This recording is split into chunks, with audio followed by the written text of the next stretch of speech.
Alrighty. And now we play the game of how do I sound?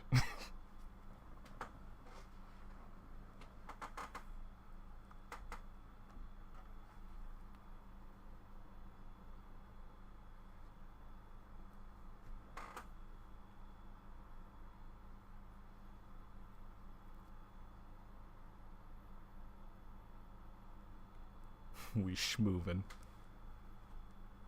So yeah, hello. How's everybody doing today? Let me actually bump that up a bit. Coming through clear for me. That's good. Greetings. Hey, Cyberstar K. Sound fine? Okay. Yeah, gonna boost myself up just a little bit, just so that things don't get too loud. Bear with me. It's been almost 2 years. It's been a bit. So yeah, let me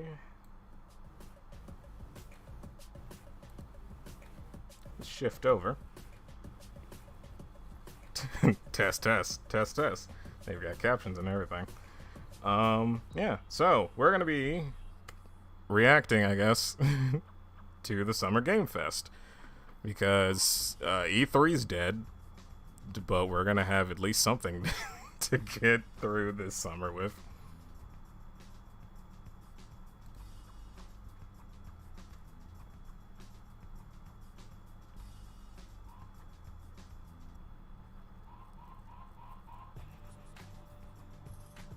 The music they have for this thing's pretty jammin'. But yeah, I guess since this isn't really like any company in particular, I can't really go. So, well, I know what I'm looking forward to, because this is going to be like a kind of hodgepodge of everything, isn't it? I guess all I really want from this is basically the same as I want from any sort of presentation. I want interesting games. Good games that look interesting are fun to play. That's all I ask for. Also, the phone will ring multiple times because robocallers are a thing, so try to ignore that when it happens.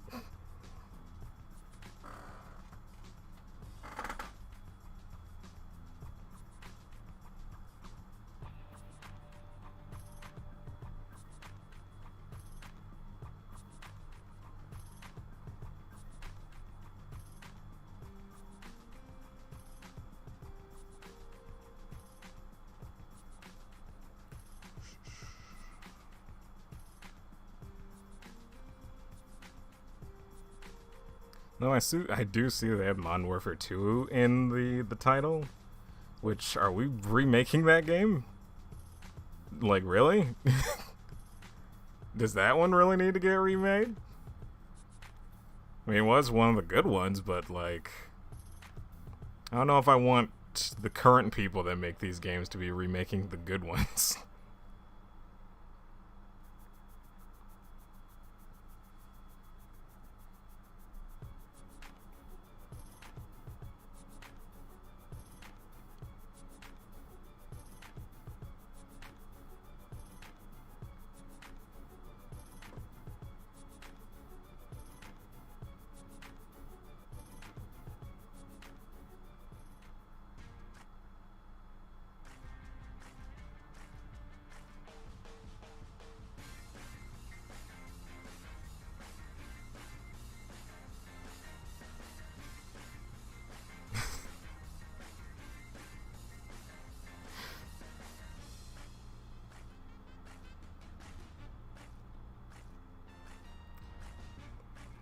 Like, this is some sitcom music going on right now.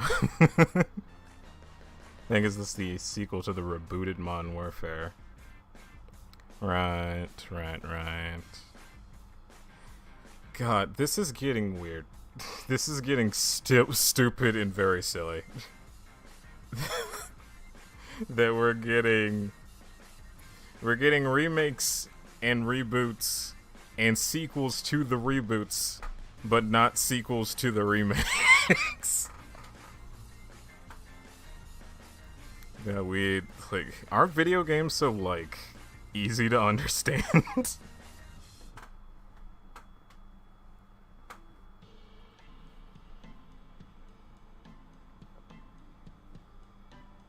And now we've transitioned to elevator music. Yeah, I don't really have any, like, big hopes and wonders because I'm not entirely sure what I could expect from Geoff's Game-a-Palooza.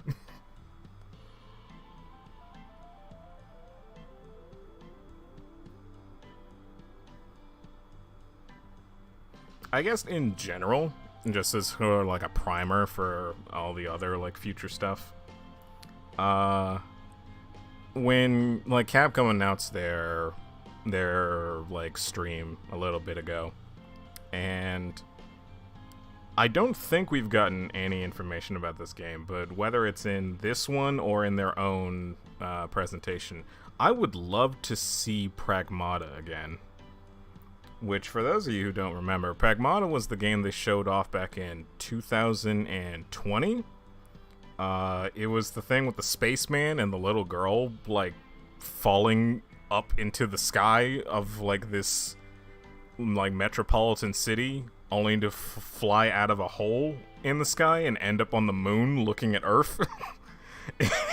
It was the most, like, mind-bending, like, 3 minutes that I think they like, Capcom's ever shown. And then they're just like, yeah, it's called Pragmata, and it's coming soon. It's like, okay. What's the game about then? You've got me interested, but I'm very curious as to what the game even is. So yeah, I hope we hear about that this year.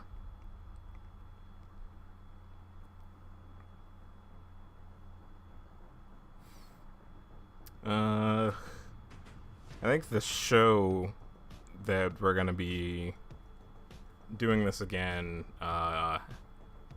is gonna be the Microsoft and Bethesda one, and that's on Sunday. So, what can I even? I don't know. I like the whole thing with Microsoft is always constantly, can you give me a reason to own an Xbox console, like, at any point in time? And so far, not really. Like, 2018 was the closest they got, and that was mainly because of Devil May Cry 5, and Devil May Cry 5 was multi-plat, so.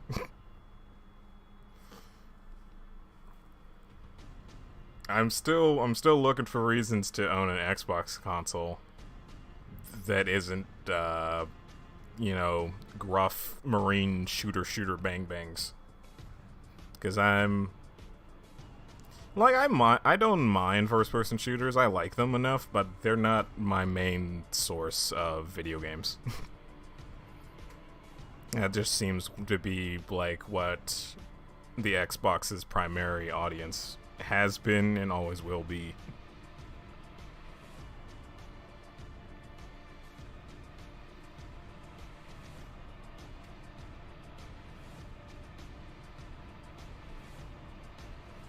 As I didn't make note of it, but looking at the new COD games instantly gives me migraines. I can understand that. It's just kind of like a lot of stuff being thrown at you.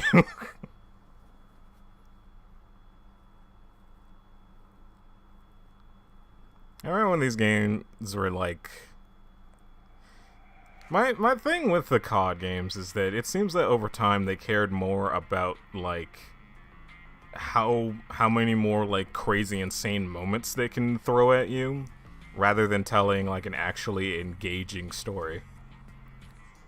Which is funny, because it's like, you don't need to do too much with Call of Duty. One of the games was literally track down a Russian that wants to start, like, World War III. That was it. That's all. And yet it still managed to do quite a bit by having this whole thing about, like, conspiracy and, like, backstabbing and all that sort of thing. Now the new games is just like, we don't know. Just shoot stuff.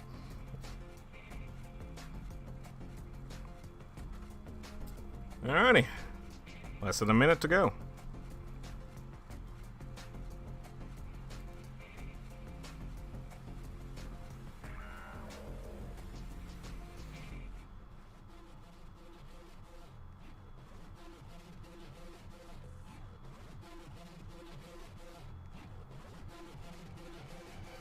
Let's see if it even matches with the time.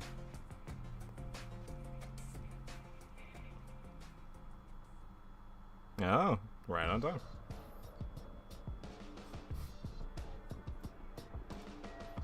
The last new COD game I played was Modern Warfare Remastered, and that's mainly because it was part of PlayStation Plus. Yeah, it makes sense.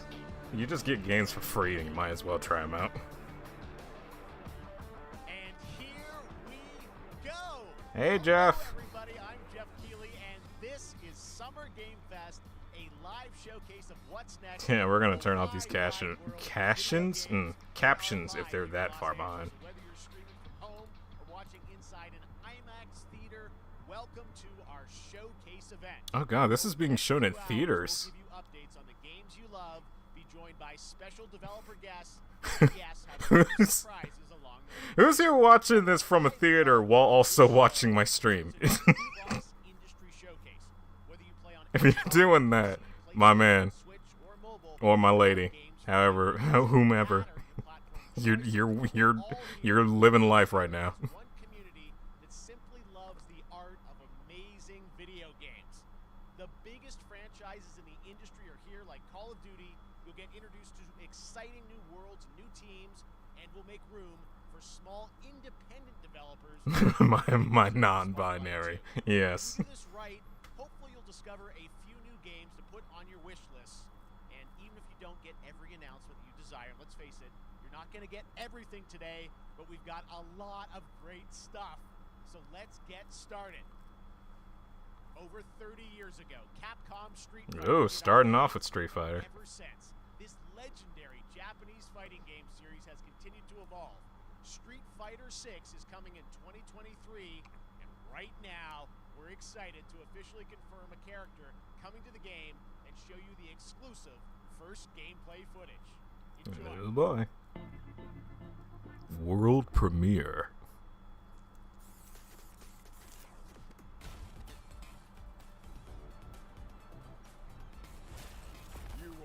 Hey, Guile. Let me have some fun. Let's get this mission started. Whoa, my man's like...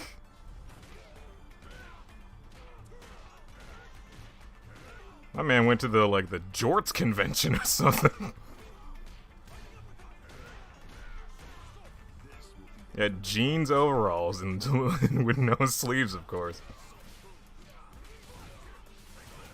Well, yeah, that's Guile. That's a Guile. Ryu looks weird with a beard. Yeah. Yeah. Because this is actually, like, the first Street Fighter to actually take place after the third one. Like, 4 and 5 were both technically prequels. So this is the first game that's actually, like, advancing in the timeline, so to speak. So everyone's old now. Sheesh! His arms could cause a black hole if he flexed. Goodness.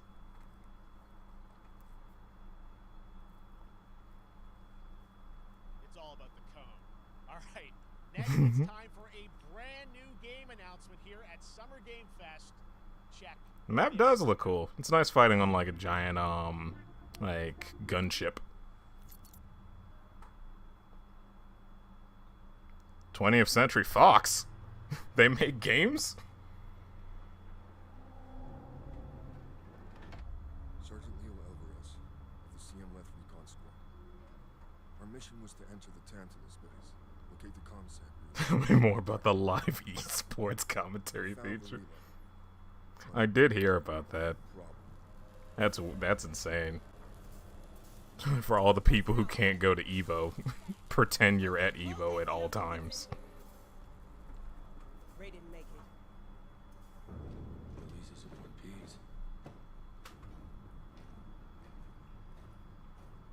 Piece. This is just a random movie trailer. Yeah, you know what? I wouldn't even put it past Geoff at this point. Oh, this ain't good. What we found Is this Aliens? a new kind of evil. And it found us first. Is Aliens a 20th Century Fox movie? Let's also ask that question. This wasn't human. It is.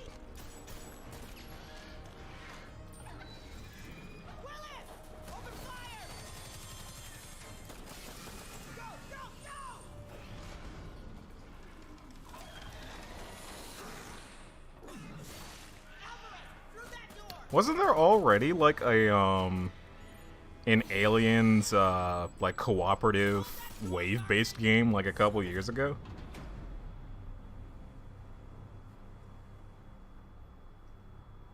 I can get the full Evo experience by not showering for a week playing Street Fighter in my room. But I know when I close my eyes. If you play it in your bathroom, then you'll get the melty blood experience. Now everyone's dead. We don't talk about that.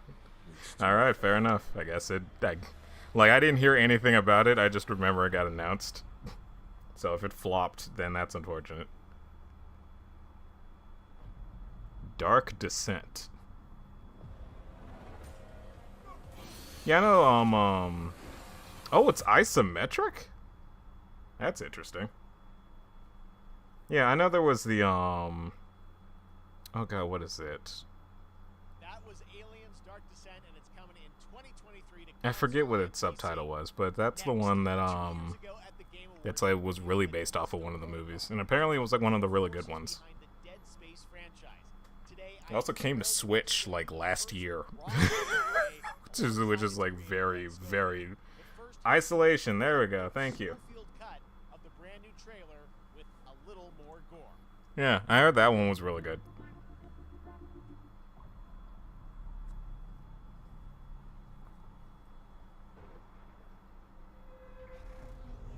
Striking Distance Studios. Never heard of that one.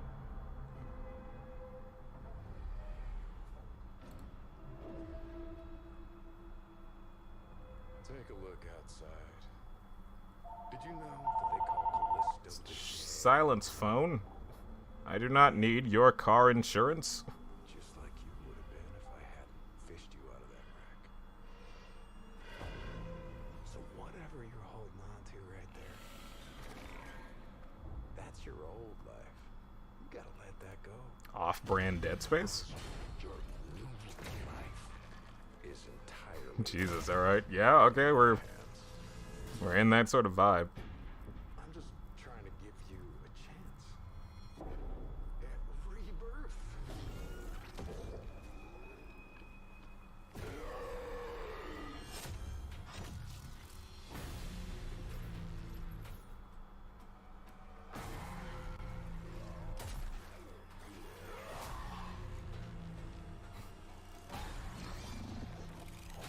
My car's extended warranty, but I don't have a car.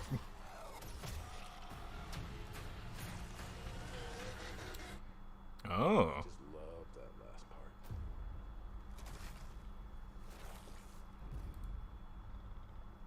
Gives me chills every time. Ooh.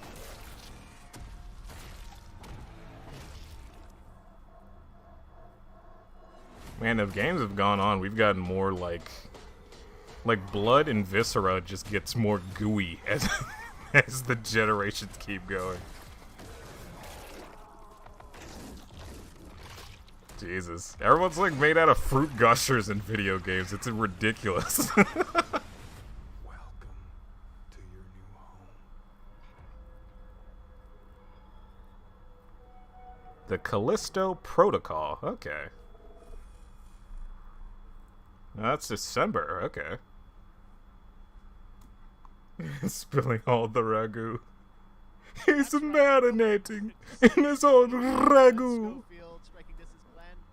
First of all, congratulations. This game looks absolutely incredible. And I gotta say, the fact that you have built this team, this studio, new IP, shipping this December, all in COVID, blows me away. So congratulations. Yeah, thanks, man. Thanks for having us. I really do appreciate God, it. it's like insane that we're still in this goddamn. Thank you for all you've done for the game Yeah. all these years, man. Wear masks, people. And you've been an ambassador. You've amplified new games, new studios, and There's some pretty good survival horror stuff, like Thank you. Not about me, that's it's been about you getting guys. announced recently. I know, but I appreciate that. Thank you so much. And yeah, it's so fun to do these shows and to show this game. So people saw the trailer, but what I'm so excited I remember there was like that period is in brought the raw gameplay sequence. This game is mid to in late development, 2000s where and people are gonna be blown horror away. kind of We'll like see it. died a bit. Tell us a bit about what are we gonna see today. I'm very glad to know that we're way out of that period of time. It's two segments in the first half of the game. One is a med bay, another one is a power station, and you're going to see some new enemies, some brutality, some just about everything. We're showcasing a new weapon called the grip. It's like a gravity gun, but it picks up the enemies and it shoves them into giant fans. It rips them apart. It's great. And then check out The one thing the people nice ending talk we about have. regarding Half-Life. We usually will kill our main character Jacob, and in a very unique way. And just for a second, I want to thank the team, man. Like you said, through COVID, through everything else, the dedication, the hard work. Masks are too weak. Thank you very much. Well, Glenn, I gotta say again, what you guys are shipping this year. Good luck going out in a hazmat suit during the summer. Unless you live in a region where it's or a region, part of the world where it's just not as blistering. Of the Callisto Protocol.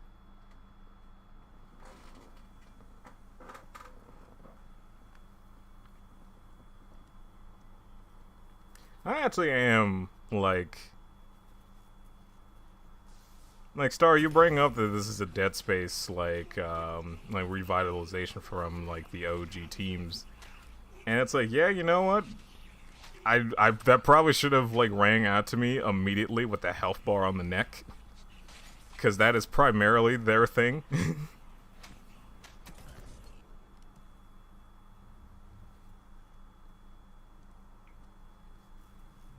Like no other horror game, especially, like incorporates the HUD into your like actual character model, which is weird, but also that's very fun. Okay.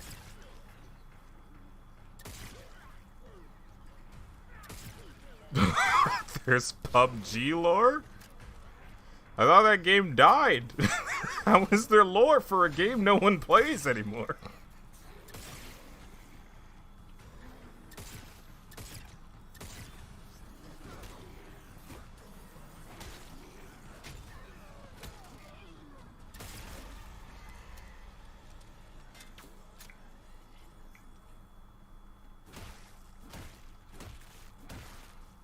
Yep, that's Dead Space, alright. Just smashing a body until it's nothing but pulp.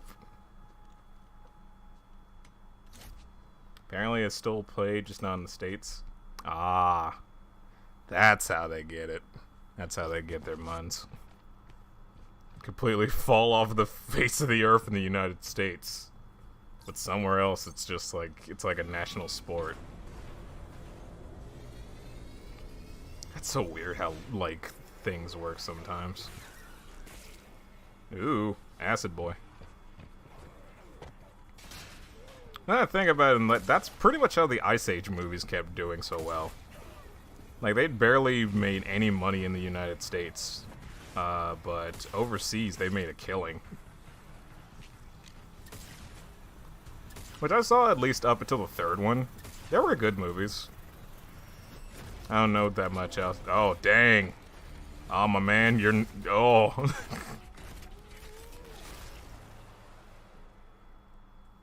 Poor guy. That just happened. Moving on. This October, Call of Duty Modern Warfare 2 arrives. Infinity Ward is once again returning to its roots for a modern-day action game, and today we're about to show you the world premiere of its gameplay with a level playthrough. He's jelly To tell us now. more, let's head to the port of Long Beach to check in with Johanna Ferris, the head of Call of Duty.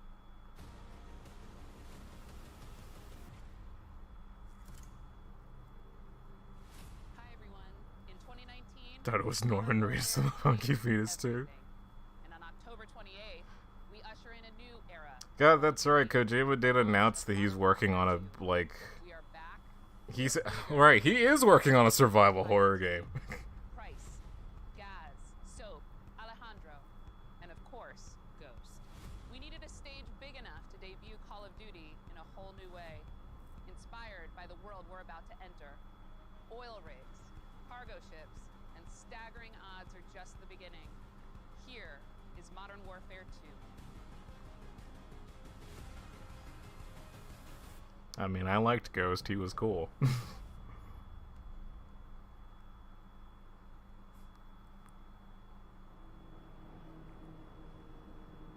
Oh, this one. Eyes in the red. Alright, that's our target. Shadows 1 and 2. Push to your hook points. Let's invite ourselves in. God, it has actually been over 10 years since I've played Modern Warfare 2. Ready for assault, stay on comm. We forward, clear, disarm that missile. Be ready for anything. This could be a trap. Actual, we're set. Copy. How long is this again? I don't think we have a time.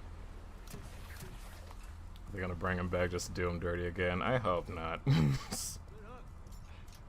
Oh, this is gonna be just as insane as the original Modern Warfare 2. Yeah.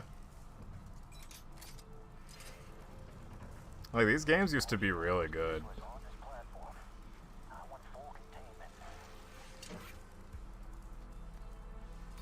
Dead Space is a really good series. It's literally just space RE4.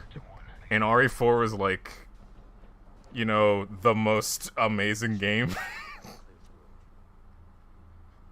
So just taking that skeleton and just throwing it in space works out, like, tremendously.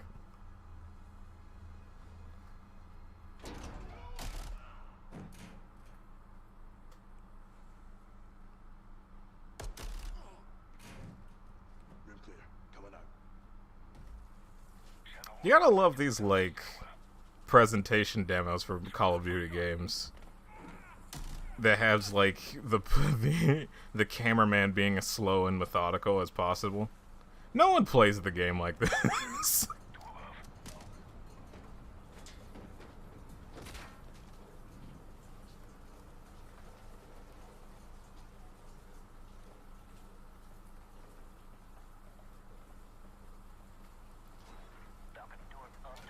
Or the largely tiny group of people who play COD for the story. Yeah. that was honestly why I kept with the series for a bit. That and also because like they were just fun games. Ghost, we're moving to the main deck. What's your status? It's the whole campaign just spontaneously combusts post credits.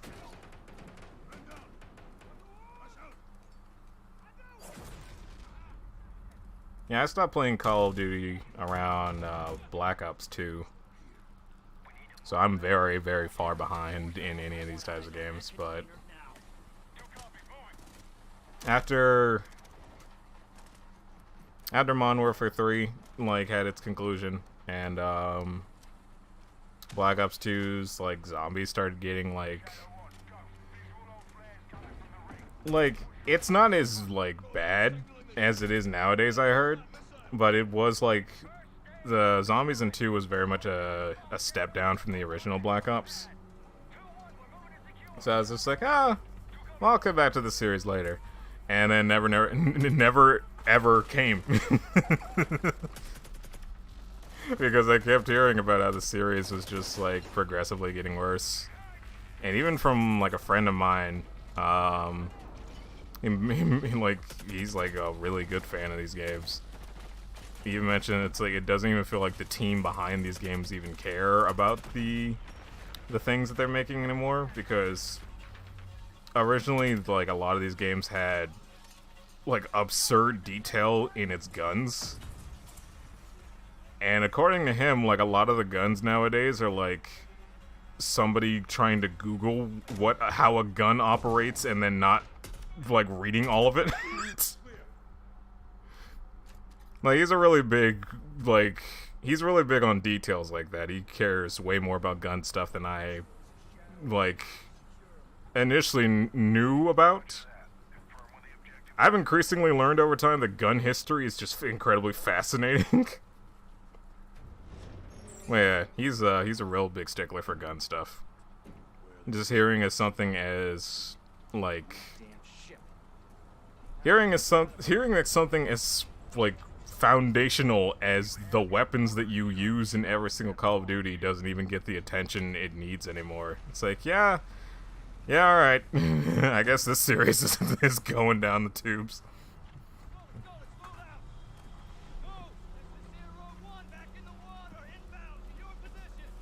I'm pretty sure Black Ops 2 came out, and then...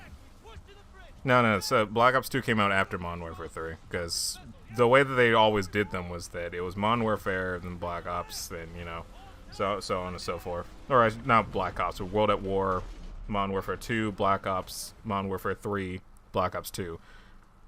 And then they threw in like a third studio at some point, I remember. And then those people eventually went on to make Titanfall, which is Titanfall is an okay game. Titanfall 2, though, that is like an amazing game that no one played. That is a fantastic game with one of the best campaigns in a first-person shooter, and no one played it.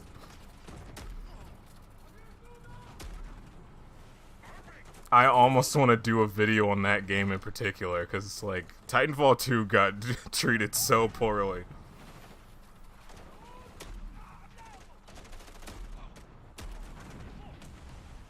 I will say the kickback on that shotgun, though, you can feel it.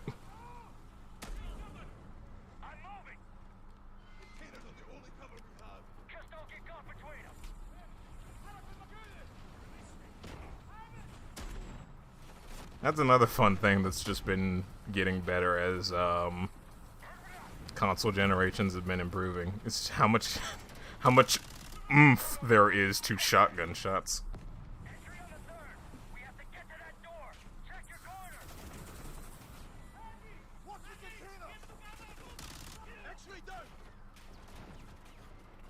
Titanfall 2 fans are a pretty passionate bunch, I'd agree.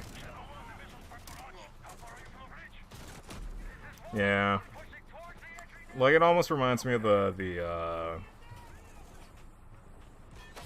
Princess and the Frog, like, thing. Where it's like, Disney was like, well, this is the last chance for 2D animation. Let's hope it does well. And then they released it next to Avatar. Which, I get it.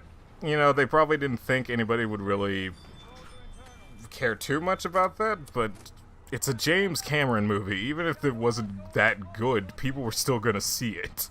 So they effectively just set that movie out to die. And now we barely get 2D animation anything anymore.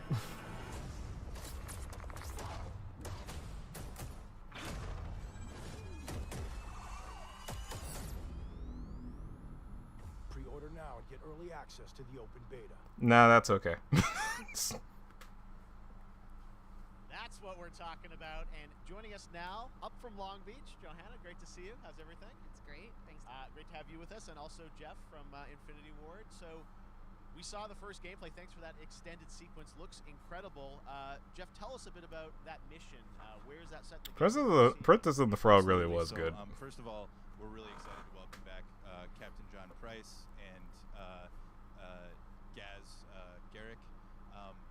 You know, they're not actually in what we just saw today, but they're returning members from 141, and then the other two characters that you may recognize from the older franchise that we're reimagining are Simon Ghost Riley and of course Soap John McTavish. And then a couple other new characters in here that we're really excited that we got to create for this game. Hold on, what about Roach? First, Commander Philip Graves and Mexican Special Forces Colonel Alejandro. And Alejandro, I gotta say, it's a character we're really excited about. He's a guy who's super capable. To be honest, I was thinking about Titanfall 2. But as far as the level's concerned, you know, I got a shout out to IW. You know, this was a tremendous collaboration across all of the different disciplines. As you saw, everybody coming together, some really Gun, shoot, bang, bang. Call of Duty coming soon. Yep. You know, you saw the wind and the animations. And Where's Keith Davis? And of course, our new water tech, which is actually pushing the boat in different directions. It's creating. Where's Kevin Spacey? allowing for the cover Bring to back stay Kevin Spacey! behind cover, and then suddenly that cover would shift and leave you exposed, but it also leaves the enemy exposed, creating this emergent gameplay. So again, I'm very excited. Just can't wait that. Silence, phone. And that's just a hint of where things are going to go. Johanna, tell us a bit about Call of Duty overall. Modern Warfare 2, obviously, you know, we're so excited that it's back this year, but you've got lots going on across Call of Duty. What can we expect from you guys this year? Yeah, we first of all, thanks for having us here. We're just so excited for October 28th. It's such a big moment, not just for Modern Warfare 2 and everything that Geoff and the team at Infinity Ward have built, but it really marks the step change, what we're calling a transformational moment for the entire franchise. You're going to see incredible rendering, incredible graphics, all the things just within the game itself, built all on one shared engine now across Warzone and Modern Warfare 2 going forward. Of course, there's a lot of chatter and interest about the new Warzone experience. We're affectionately calling it Warzone 2.0. There will be a standalone experience of Warzone for current existing players as well. So we're going to sort of feed the entire community there. But all eyes on the 28th. Everyone remember to stay hydrated. It's been incredible. Everybody's so excited for Task Force 141. Warzone coming to mobile as well for players on the go. We're on Steam, as you know. I mean, so it's just a big moment, and there's going to be a lot more to come in the Wars. Before we leave, we got to ask a little bit about Warzone 2. I know we just, you know, we're showing gameplay here on this, but can you tell us anything? Seems like there was a little bit of a tease maybe in the trailer yesterday. Yeah, when we're seeing that from the community, we love when the fans can pick up some things. Some chatter about maybe seeing high rise and other elements, but Isn't Warzone the battle royale? It will be an extension of the Modern Warfare 2 universe, so all the more reason why we think this game, this moment, is such an important title for all of us looking ahead. And like we said, we're having a bold vision around the entire future for the franchise, so we're in position. We're really excited. All right, well, we're looking forward to October. Thanks so much for giving us a first look at the game. Yeah, okay. Call of Duty, Modern Warfare 2. Thanks for I assume so, just by the All right, name. we've got lots more Summer Game Fest still to go, and now it's time to announce a classic PC gaming franchise is coming back with a sequel over 30 years after its first release. I loved this game when I was growing up, so I'm honored to share this very first look. You have my attention now.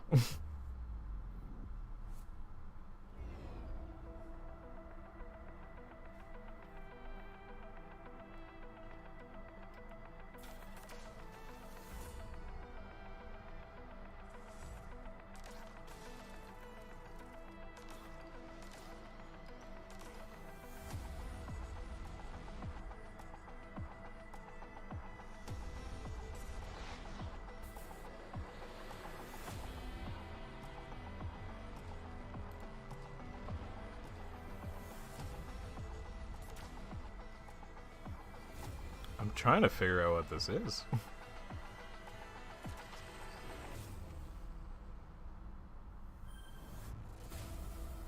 Oh, flashback. Okay. Oh, yeah, alright. That's a get. And it's coming out later this year. All right, let's turn back time. Back in 2017, we announced Witchfire at the Game Awards. Almost 5 years later, I am so excited. The team at the Astronauts in Poland has put Yeah, Flashback is a really old, like, it's... It was one of those games that was kind of made similar to, like, the original Prince of Persia, and, like...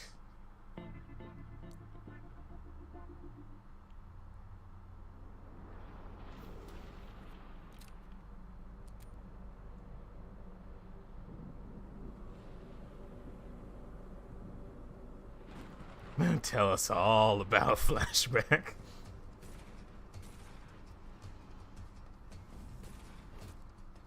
Alright, there's...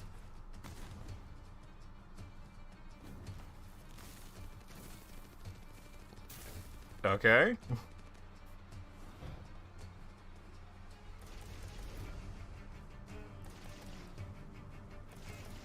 Yeah, no, not Outer Worlds. But, like... This looks insane.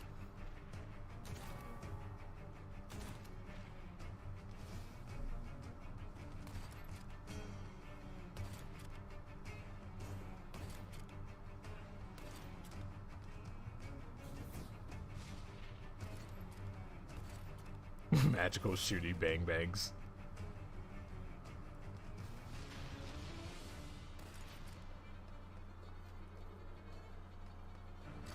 I like the shooting the electricity out of the hand. Makes me think of the plasmids from BioShock.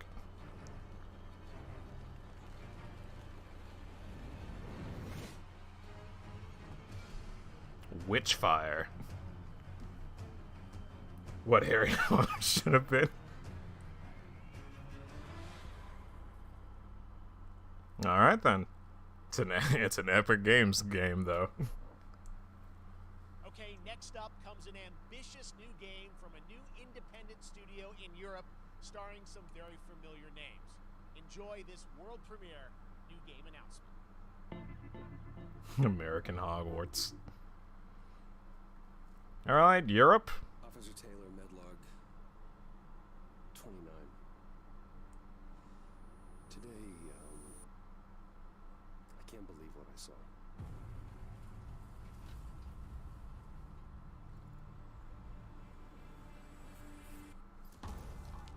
Solis, everything okay in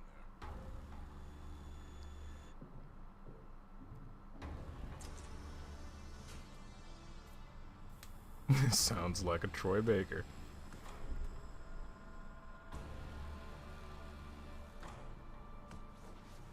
Or it could be Matthew Mercer.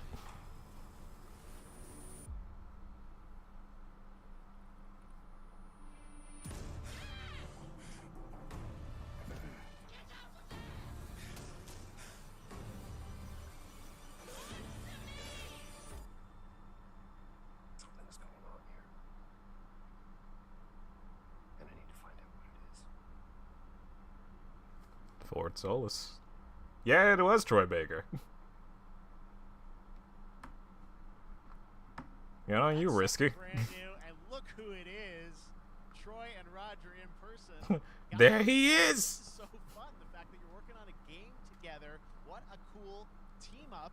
Welcome to the show. Good to be here. I gotta ask you guys, who are your characters in this game? Well, I get to play a character named Wyatt Taylor, who's a medical officer who's stationed at this base, Fort Solis. And it's the epicenter of this mystery that we'll discover and uncover as we go through the game. And of course, my character will be at times in opposition with Roger's character. Battle we've been waiting to see. Every once in a yeah. Oh man, we can't wait to show you what we've been working on. And by the way, Geoff, this looks awesome, man. Yeah, It's so great to be here. Thanks for having us. It's so great that you're in another game. I mean, it's feeling this is your first game since Red Dead 2. One of the first major ones for a while, and I play a character by the name of Jack Leary. He's a maintenance engineer on a remote Martian mining post. Okay. His job is to make sure that none of the equipment breaks down. I don't know if it's just like me being me, but I feel like I heard less and less of Troy Baker over the years. He used to be in tons of games, but I feel like I heard about him less and less. I think a lot of people see this thing and they'll probably wonder, you know, it's a new team, right? You know, independent studio in Europe that's making this, but with huge production values. I'm curious, like, how did you guys get attached? Apparently so risky.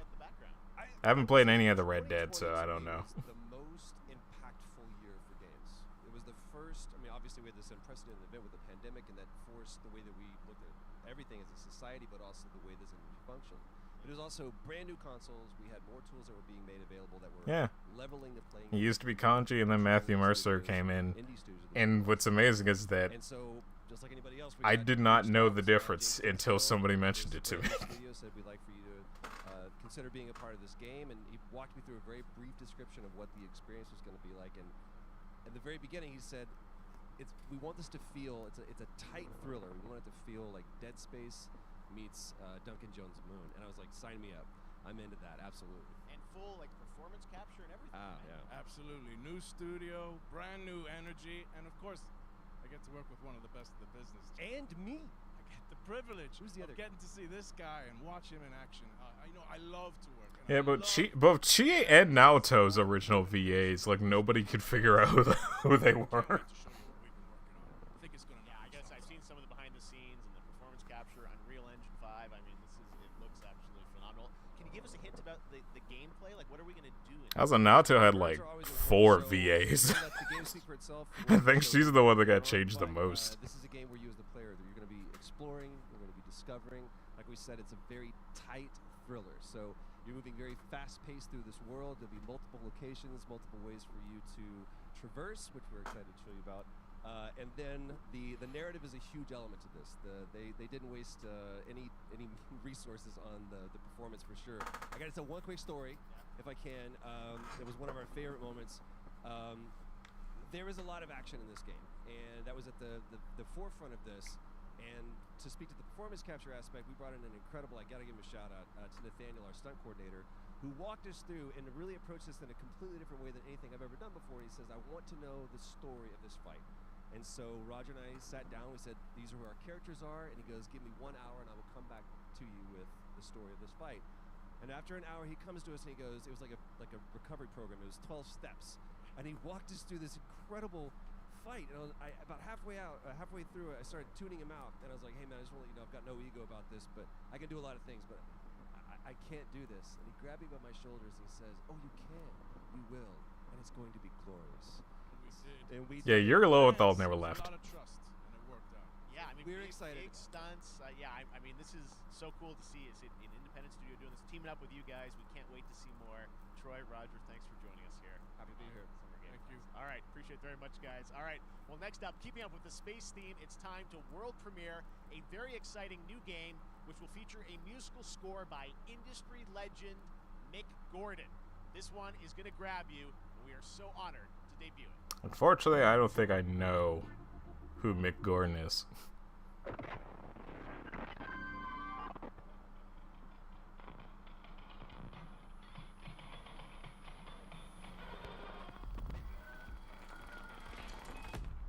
Are we getting an analog horror space game?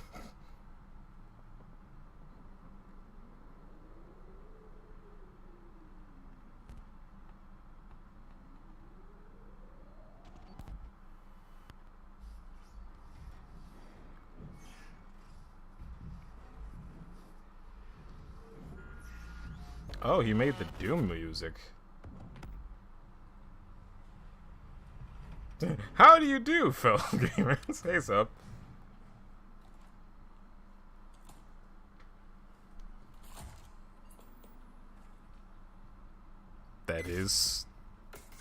That's kind of like a multi-tool from like the Mystery Flesh Pit.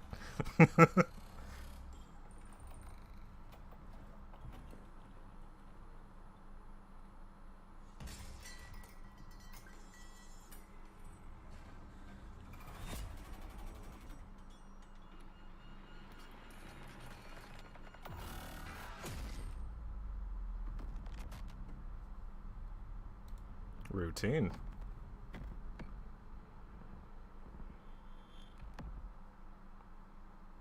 Very interesting. Doesn't that look great? That was routine coming to Xbox and PC. It was first announced a decade ago and is now officially back. I can't wait to see more. Wow, okay. A very special guest who's been in his fair share of video games, including most recently Fortnite as the foundation. Dwayne Johnson, welcome to Summer Game Fest. How are you? What's up, everybody? And what's up, Geoff? Okay. The Summer Game Fest audience is live streaming right now around the world, and everybody inside the epic IMAX theaters. Dwayne Johnson here, coming at you from my Iron Paradise, the very hot and sweaty and smelly Iron Paradise, powered by, of course, Zoa Energy, the #1 fastest growing energy drink in the game. You guys know me by a lot of nicknames. The Rock, La Roca in Spanish, Uncle Handsome, sexiest man alive, big drink energy. Always room for a cheesy. He did the thing, guys. He did the eyebrow thing. You guys also know me as the greatest and most electrifying surprise in gaming that happened. You know me as the Foundation. And I gotta tell you guys, #1, thank you so much for the crazy response of me becoming the Foundation, but also I gotta say that, you know, I've had such a pleasure working with Epic Games and the teams over there, and we cannot wait to show you what we have in store for the future. And speaking of the future, in the future, you will also know me as Black Adam. Say the line, Rock. As Say it. millions of you know around the world who know the Black Adam mythology, he is ruthless, he is unstoppable. And for those who don't, I always like to say a quick tutorial is this. Black Adam has the powers of Superman, but the only difference, well, there's a few differences, but one of the biggest differences is Superman's weakness is magic, and Black Adam's, one of his superpowers, is magic. So you do the math. Is kryptonite magic? I cannot wait for you guys to see Black Adam around the world in theaters only, and you guys will finally see the hierarchy of power in the DC universe change.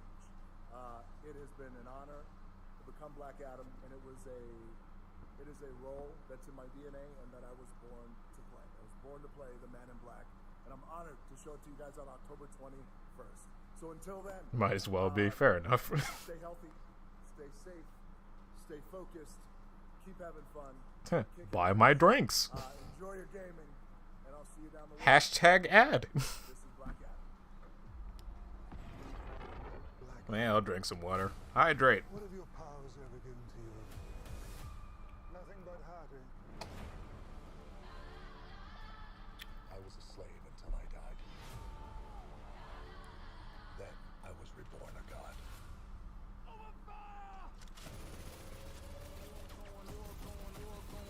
Now, I kneel before no one. Rock the Dwayne Johnson beverages. Now available at your local, Blockbusters. Blockbuster's dead except for Alaska, where I think it's still going. Never got. Is this a favorite drink? No, you're like. Hi.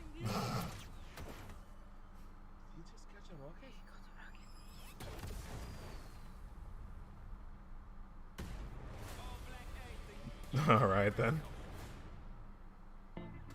Yeah, also not a video game, so that's weird. I guess that's what they were like. They were like, hey, here's some quick context.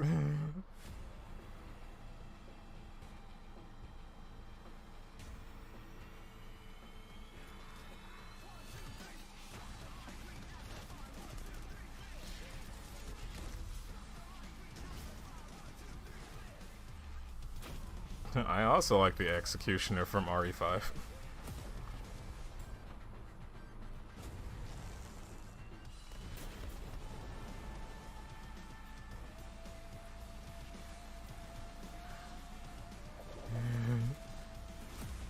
I actually don't know what Outriders is.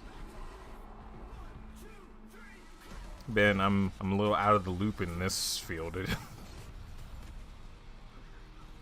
It kind of just looks like another Destiny like Schluter.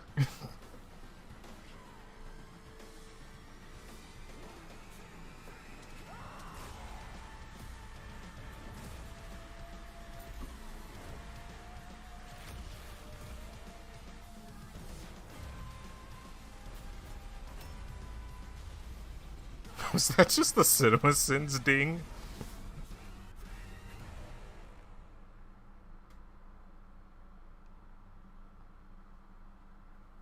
Yeah, it seems interesting. Oh, Square makes this game? Or does Enix make this game? Let me correct myself. Nintendo?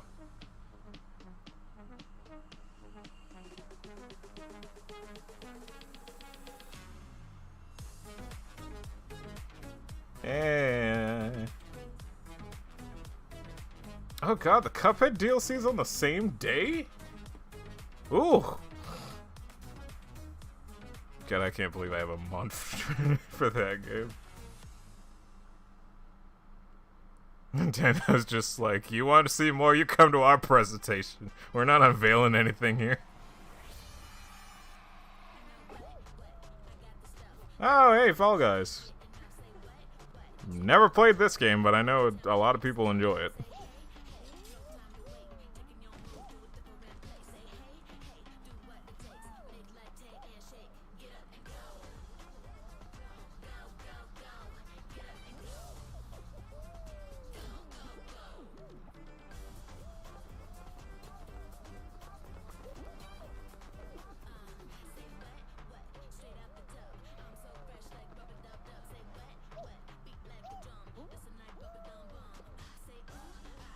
I hope this music doesn't destroy my stream.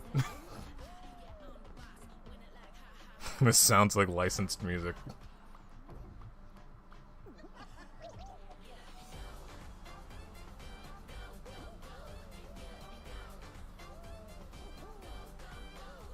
Xenoblade 3 was the best thing so far, no bias.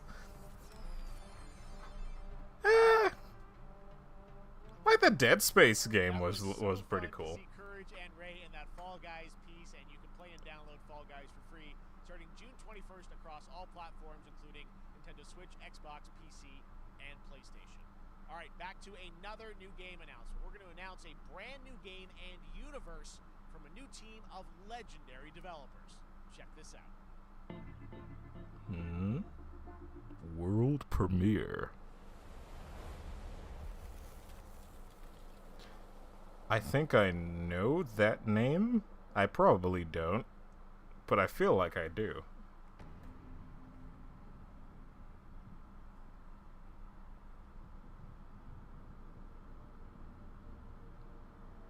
Discovery, this is Command. Storm's in your way. Prepare for extraction. Signal's breaking up. Command, I'll do one last scan. See you soon. Over. We might have Dead Space remake coming, but it's a Dead Space remake that's being done by EA after they already killed off the series and barely even wanted to do the series in the first place. So I'm much more like leaning towards the like OG developers making their own Dead Space rather than EA's revitalized corpse that they want to sell back to you. Maybe onto something.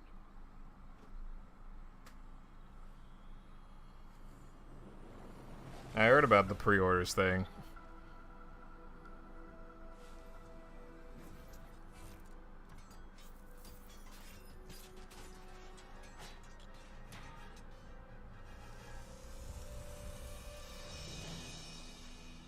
I have it, Command.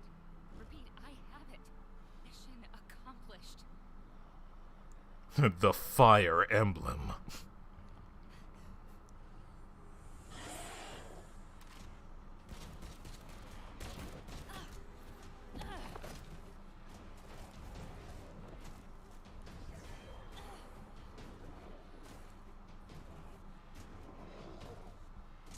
So no fair.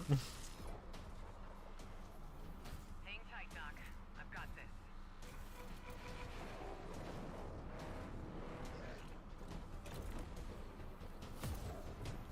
No robots fighting demons? Okay.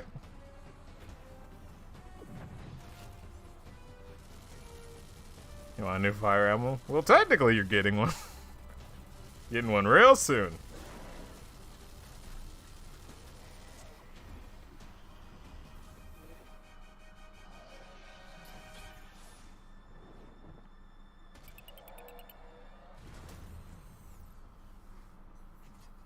could make it. We gotta move. Now. There's a storm coming. There's a storm coming. Hell's coming with it.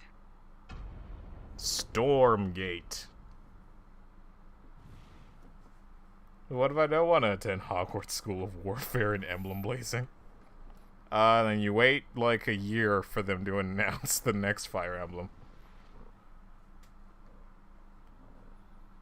There you have it, Tim. Congratulations. Stormgate is real. We have a name and some details. So, first of all, congratulations on this announcement. We're so excited about the return of RTS, brand new franchise. What is a Stormgate, though? All right, so Stormgates are portals that open during a massive solar Yeah, we've been having half and half for pre-rendered trailers and gameplay stuff. And we saw some hints of some. I'm not entirely sure what's even the point. Yeah, we're unveiling our first two. It seems like so much extra money to make all these pre-rendered trailers instead of just making a game. Like, and then showing the game in motion. Also, the infernal hosts, who are these demon-like monsters who come from another world. I think one thing everyone wants to know about, especially your background pedigree of the team, of, where do you want to push the RTS genre? It's something we've all loved for decades, but opportunity for a lot of innovation. I know you're going to show us, I think, some hints of where you're going to go image-wise with the actual gameplay made in Unreal Engine. But look how shiny and definitely not playable this trailer is. Makes you want to give us your money, doesn't it? The first thing I want to say is we are very consciously trying to stay true to what players already love about RTS. Where we're really trying to push the genre and be innovative. First off, approachability. I'm trying to think. I think still now the only RTS I've played is Pikmin. Just to lower that barrier to entry to get players in. But we're also really I should probably change that someday. Campaign cooperatively. We've got 3-player open-ended co-op, and we've even got 3 versus 3. Oh, not even ZHR. Of course, we've also Not even. At least from what I've been seeing, like most mobile games will show you its gameplay. work in progress images from the game, right?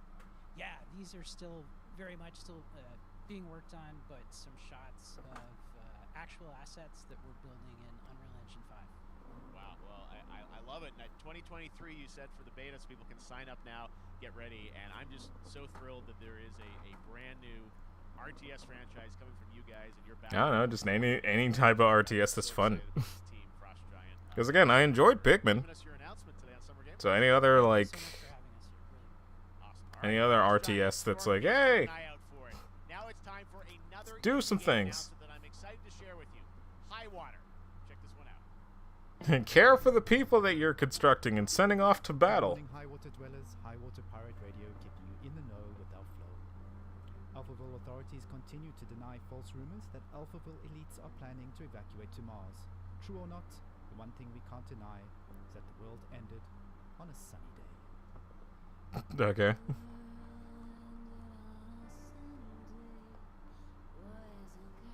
So the world ended, but at least the sun's out.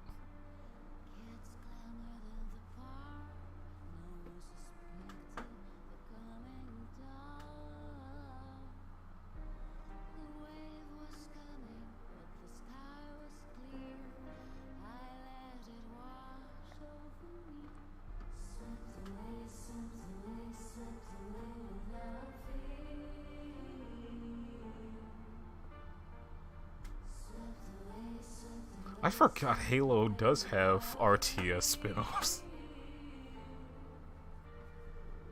I would want to play like the actual Halo games first before I even think about doing any spin-off stuff.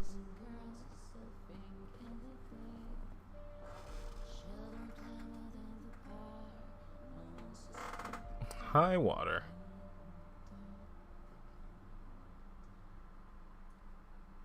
What a breathtaking trailer. High Water is an adventure strategy game set in a world ravaged by extreme climate change.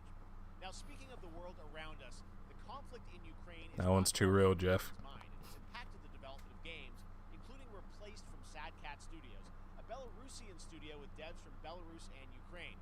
The team had long hoped to reveal a new trailer here today, but were understandably unable to complete it in time. Guys, I just want to say we're thinking of you and all the developers impacted by the conflict, and Hope to be able to share your work. This is All right, our next game is an official selection of that was that game that got shown off in like 2018, right? life is being televised with the viewing population. That's like that like high bit pixel game that's like unpopular. You need to it's got like flying cars and neon everywhere. check this out.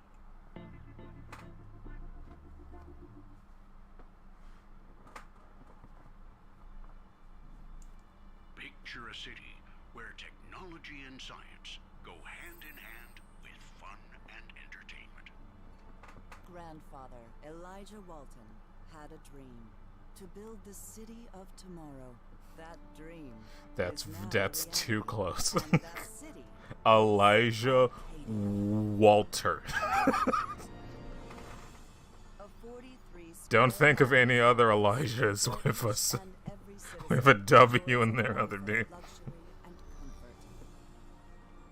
Broadcast live 24 hours a day, 7 days a week on every digital platform. American Arcadia. The city of tomorrow, today. On the run on camera 4025. Interrupt broadcast immediately. Ah. I guess another Escape from Utopia kind of game. Listen to me. We can't allow Trevor Hills to escape under any circumstances. Trevor. Trevor, can you hear me? Be careful and don't make a sound. Don't worry. I'm going to get you out of there. Interesting, okay.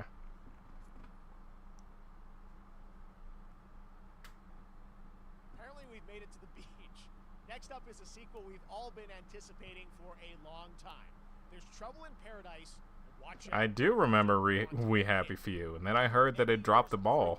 We finally get an update on this much anticipated sequel. Which is unfortunate because the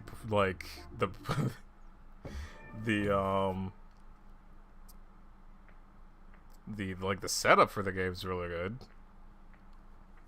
You got a good idea, you just didn't have a good execution.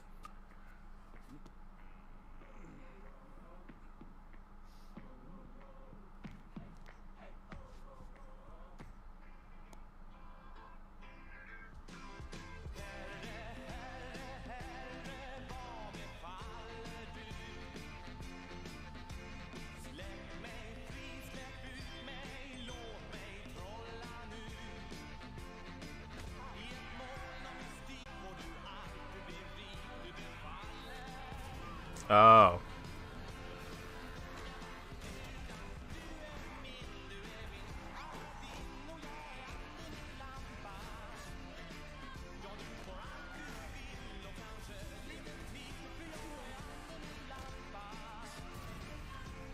I mean, I didn't think this game really, like, did enough to the point that it would want a sequel at all, but I guess people really liked this game.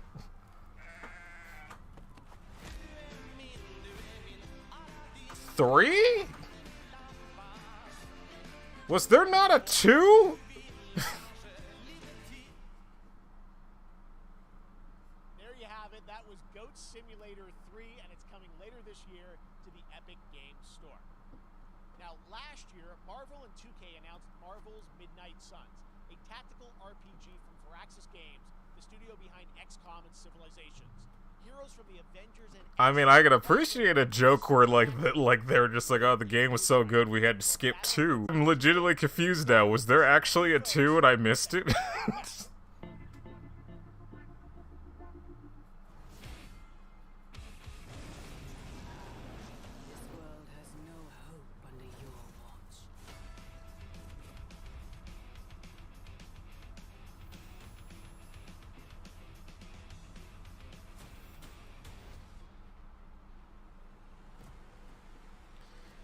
I'm concerned as to whether or not I should mute because Metallica is definitely licensed.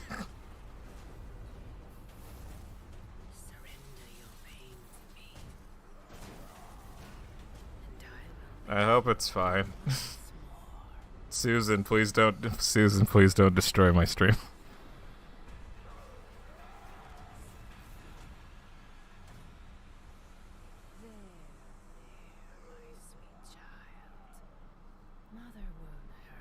Also, what is Midnight Suns? Someone please explain to me what that one is. Typical Parker luck. I'm gonna need some backup. Let me in, God.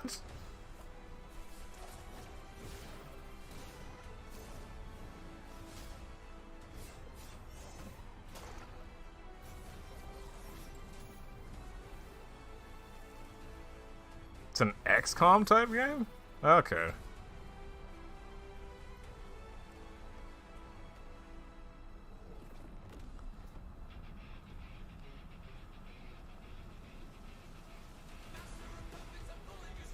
And that is when we mute. That is absolutely when we mute.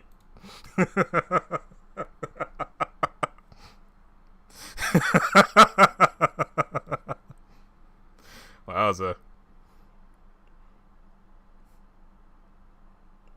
I mean, looks cool. I guess. Looks fine.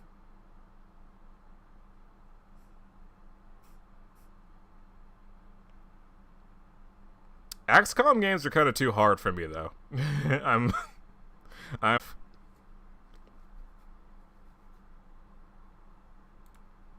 Thanks for that, Geoff. And now we're moving on to the wonderful world of Cuphead, the delicious last course. And can you believe it? We're only a couple weeks away from playing the delicious last course DLC. You see how they did that for Cuphead? Joining me now is Maya Maldenhauer from Studio MDHR. So first of all, Maya, it's really coming. It's really coming June 30th on all major platforms. We are thrilled. God. I'm so thrilled too that Studio MDHR, I know it's not your fault. Lucky enough to play this actually on my Steam. But I repeat, you picked the same day as Monster Hunter. What are you doing? I won't be able to play this until like a whole month later, maybe. Yeah, we absolutely did. I couldn't pinpoint one thing that we're proud of in this because we really honed our craft, took everything to the next level from animation, the backgrounds, the music, gameplay design, and of course our new playable character, Miss Chalice. I'm very proud of her. Chalice is fun to play as, and even 4 years-ish. Yeah, because this also got unveiled in 2018's Microsoft E3 thingy. Just get on the island, and there you are off to this new territory. It's suffer! Bosses, lots of secrets to discover. It's more just unfortunate because it's like, well, I'm going to be playing Monster Hunter. There's no doubt about that. I also got to play Torna because Xenoblade 3 is coming out next month. So it's more just like, man, that's unfortunate. It's unfortunate timing for like just people who don't have other stuff to play except Monster Hunter. But for me especially, it's like, man, I'm not gonna get to this game until maybe September.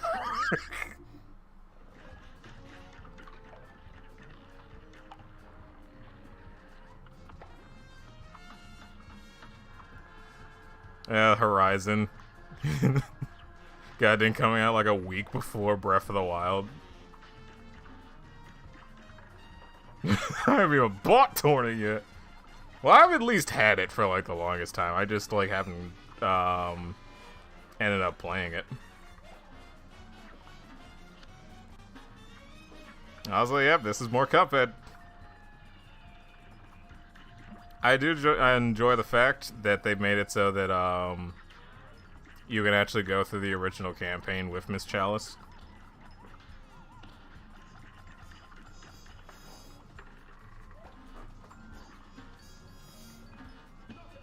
Knockout!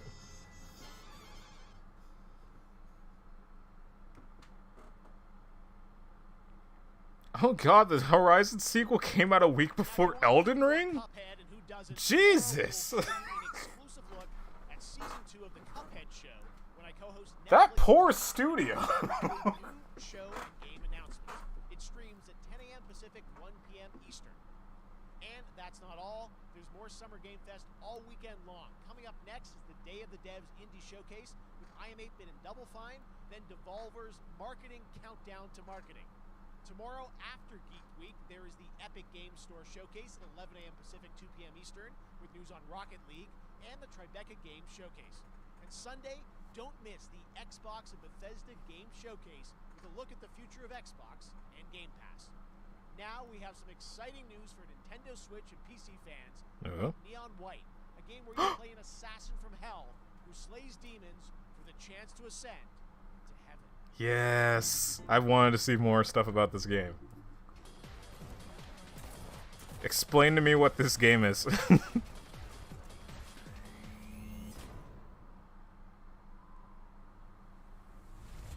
We're called Neons. Sinners plucked from hell to do God's dirty work. But I'm finding it hard to believe we're in heaven.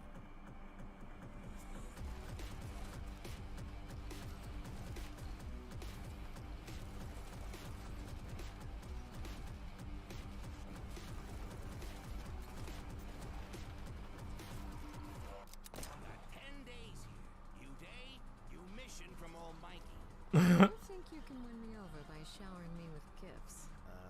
Good thinking.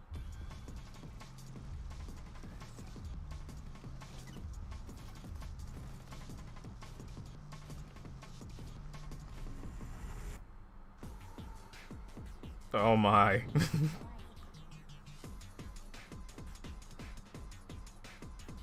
That's like next week. It does sound like Steve Bloom, doesn't it? Now it's time for a game made by a single father in Poland. Over the past Poland. He's brought on some help to bring his vision for a Oni. Midnight Fight Express to life. Let's take a look. We have exactly 1 week. Wowza. You know the saying.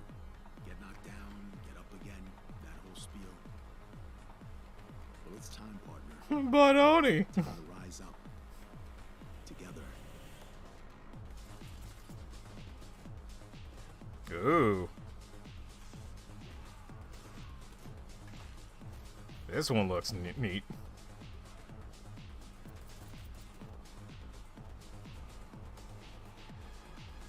It's happening. The big guy's actually going through with it. While I sat at his side, seeing lives as dollar signs, had the stink of corruption all over me. You know who put it there? Nah, not God, this is made by one dude? Well, I ain't wearing it anymore. And neither are you. Tonight, we wash this whole damn city. Very impressive. Holy cow. A stuntman from God of War? Wow. Wowie, wow. That's really good. Holy cow. Such a cool game, and I'm happy to announce that a PC demo of this game is going live right now on Steam and will be part of the Steam Next Fest next week. I really want more playable games to get in the hands of you guys at home, and that's one of them. Check it out. All right, joining me now is Megan from Digital Extremes to talk all things Warframe. Megan, how you doing? I'm so good. My fellow Canadian. I know. We got a lot. Just happen to always have these Canadian teams on the show. I don't know how that works out, right? Okay. I didn't know Geoff was Canadian. Great connection. We've also done a lot with Warframe over the years, and I know right now anyone watching on Twitch for more than 30 minutes, this show is going to get a special Twitch drop, right? That's right. I already have seen people getting it. I guess that's why, like... Right there, loud and proud. I don't know if this is just me, but, like, there's, like, this weirdly, like... Over your special events category. There's, like, this weirdly, like... almost childlike excitement that Geoff has for a lot of things. And he seems nice. And I didn't know if that was just kind of like a front, but like him revealing that he's Canadian. Yeah, I believe that now. Well, I can't tell too much, but yeah, July 16th, 2022, it's a digital event again this year.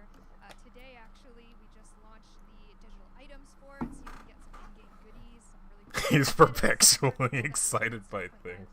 Listen, I can relate. The reason I'm here is to, kind of debut. We have our Tenno Live during TennoCon, which is our big reveal of the night, and TennoCon. A little bit of a gameplay, a little bit of a demo, and I think a lot of people can suspect what it might be, but I'm here to kind of confirm what it is that Tenno Live is going to show. And what is that? Can I say it? Yes, I think you can. Okay, you're going to get your first look at the Deviri Paradox. Finally! Finally, I know it's been a couple of years. But Deviri Paradox is going to be what Tenno Live is all about, and I'm so happy. The team worked really hard on the teaser you're about to see for it, and I'm just really proud and excited to show it. I wonder if I should get back into Warframe. Take a look at that right now.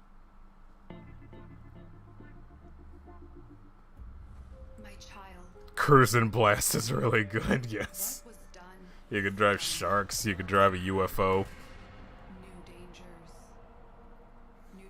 I think you would actually be a caveman, like, pedaling stuff with his feet. Like, it's insane. I love it.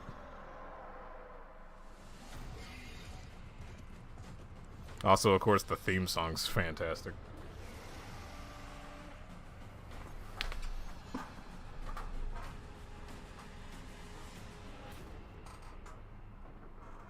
now, dream of who we were and of who we have become. You can be a unicorn, yes.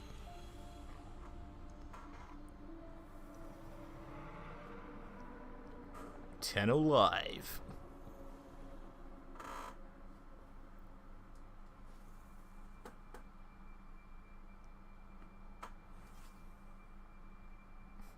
Wow, just giving all that stuff away, huh? I'm not used to human faces in Warfare. That's fair. The Tenno really aren't normally like... Wait, what? Space RPG. Yeah, a lot of space today from Genshin Impact Studio Hoyoverse across mobile and PC. This studio continues. I did not expect to see Hololive? No.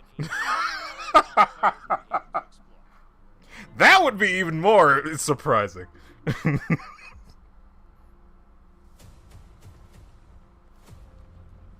I did not expect to see Holoverse at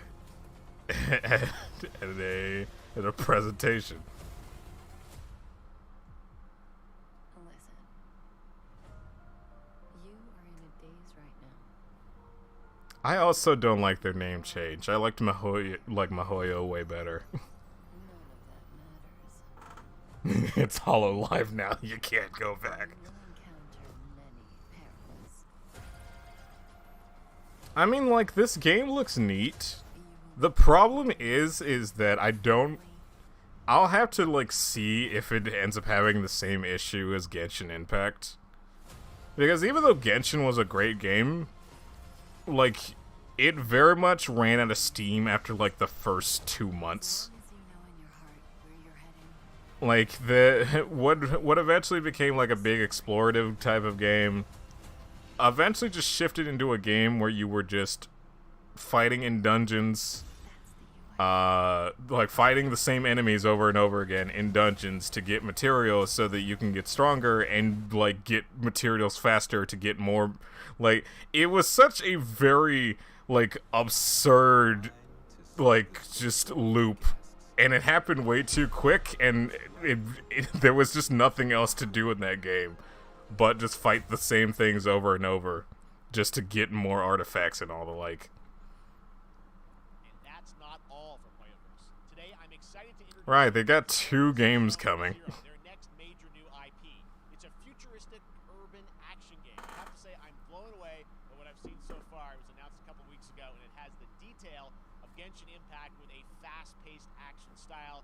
Here is the world premiere of a brand new look at Zenless's notable characters, armed enemies, and world of danger. World premiere. I haven't played Genshin like a hair in a yeah. It was like after the whole anniversary kerfuffle that I really stopped.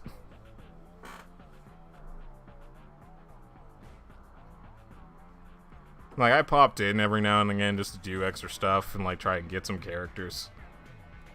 Yeah.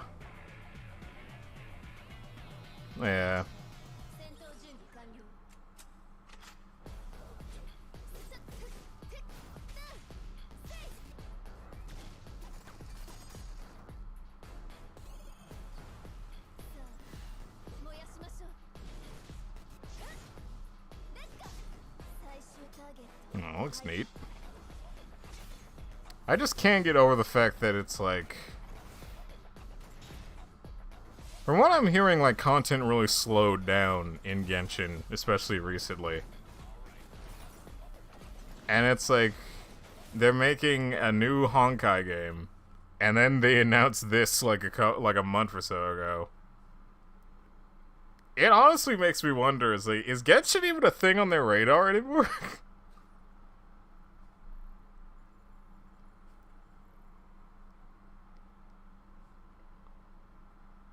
One of my favorite reveals last year was TMNT Shredder's Revenge, which reminds us all of the Turtles arcade games back in the day. Well, it's nearing the end of development, and the team wanted to use SGF as a way to reveal one exciting aspect of the game they've been keeping under wraps until now. Ooh.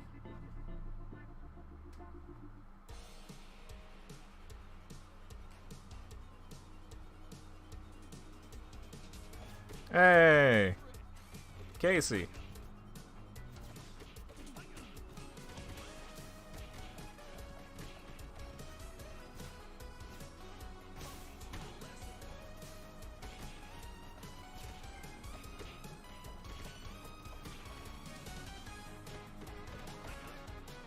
The Turtle Tenderizer. It's a fantastic name. Oh my god, they were having a sale!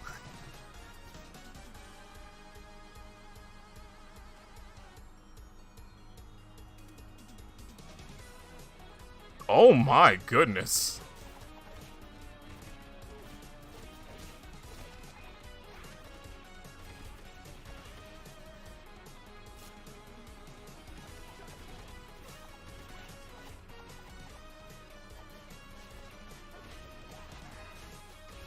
TMNT lore livestream. I will not be able to give you that one. I don't know, like, anything really about TMNT.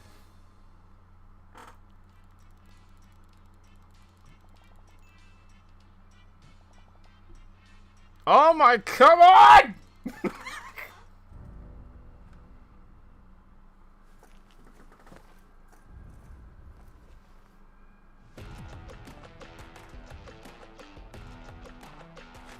I can't buy all these games.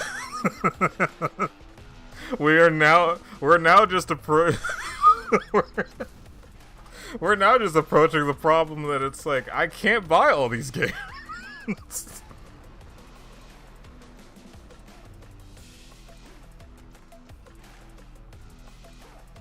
Also, I'm supposed to be playing Monster Hunter with my friends for this month. Like, come on now.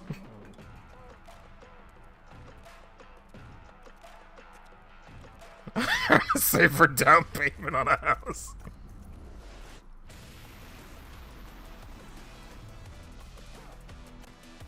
Oh, this is the new Saints Row?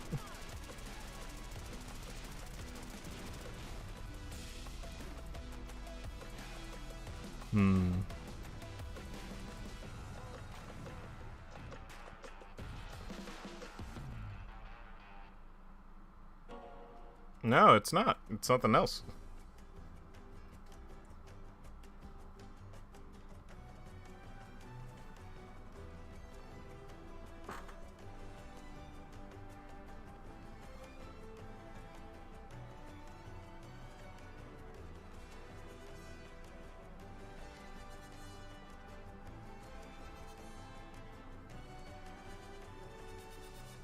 Humankind, okay. I didn't even know Sega made this. But wait, there's more!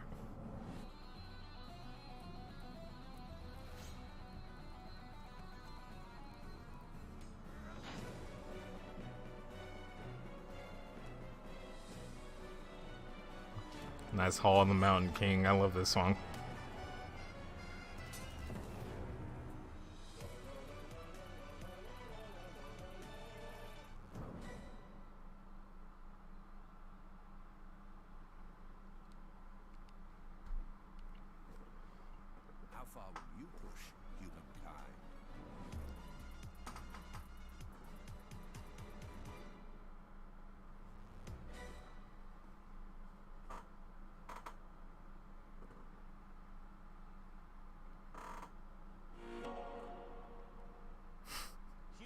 Allows you to shape your civilization by combining a multitude of historical civilizations from the ancient to the modern era. One Piece is celebrating its 25th Oh. anniversary this year. And Bandai Namco Matthew's probably Matthew's probably having a fit. One Piece Odyssey. Monkey D. Luffy and his crew of pirates are off on their next adventure. This trailer reveals the setting, a mysterious island. It's time to drain the gamer bank accounts. Become marooned in this exciting upcoming JRPG. I'm sorry, RPG. You have my attention now. Journey along the Grand Line. Aw, I thought there was gonna be English voice acting.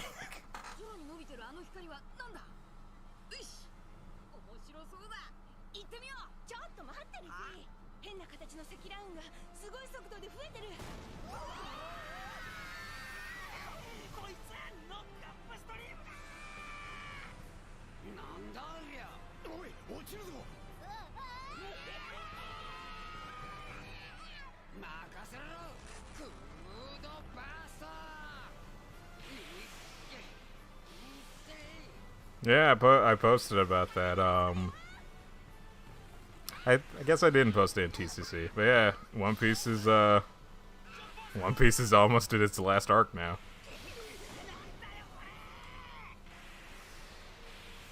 And that's kind of insane to think, because it's like that manga and anime has been going for like 20 years.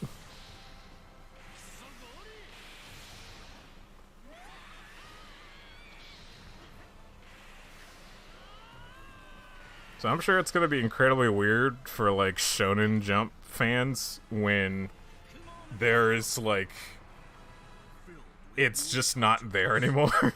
There was a manga here. It's gone now. Unravel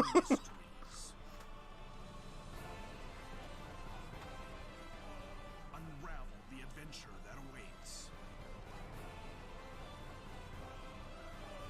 In an odyssey beyond imagination.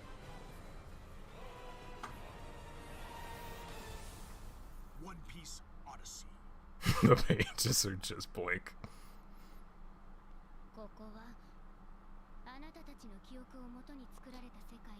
Ilka!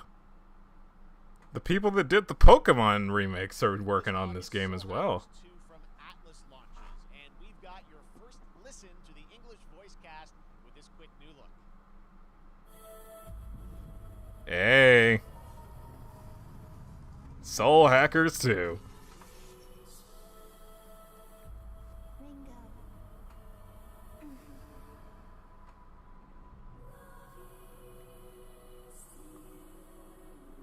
Also, it is absolutely insane that the Nier, like, composers working on this game. Take my hand.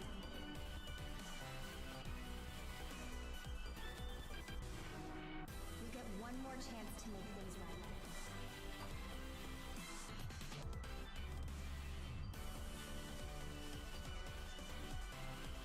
So that's our mission then, save the world.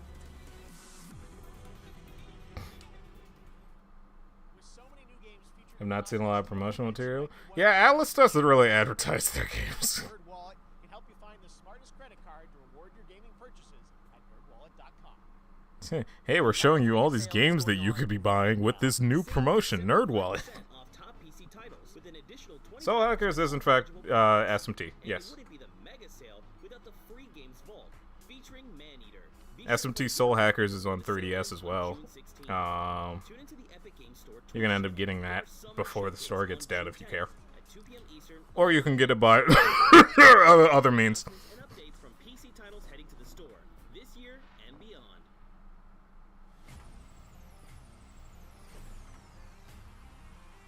Yeah, no, Atlas USA doesn't really... Atlas USA only gets to do things when Atlas Japan tells them they can do things.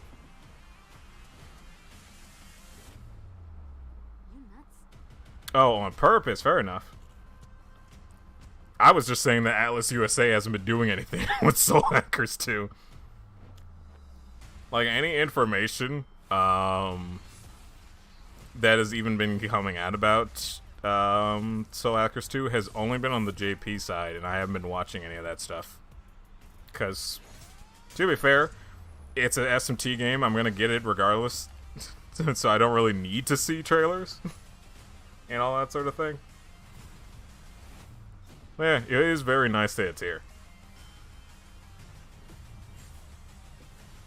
Yeah, let's see what it says. Just the Persona branch. Huh?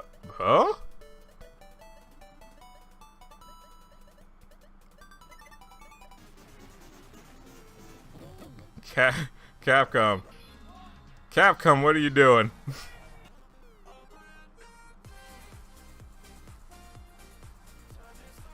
Wow, okay.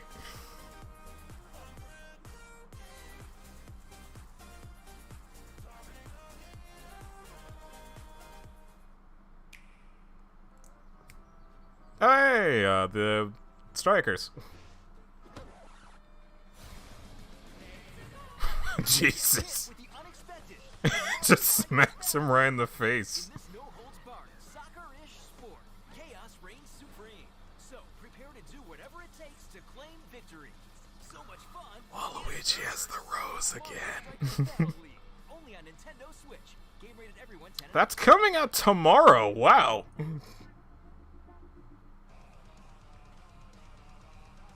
Hi, my name is Carl and I'm a developer on Metal Hellsinger. You know how in some games where the music's really good, you feel compelled to move and shoot to the beat? But what if you had to? In Metal, the better you are at slaying to the beat, the more intense everything gets.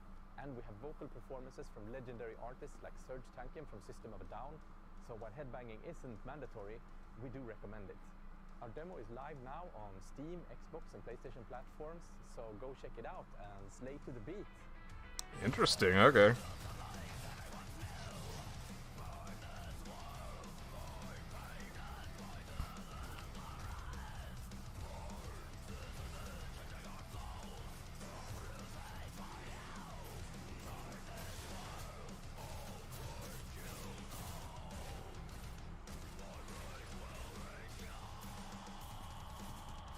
It's an interesting idea.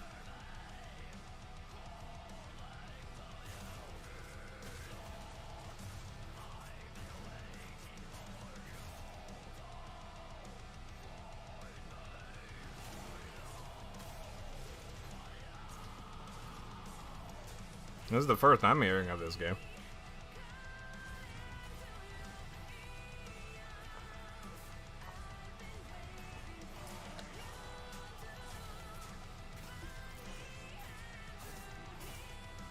Is System of a Down what I'm thinking of?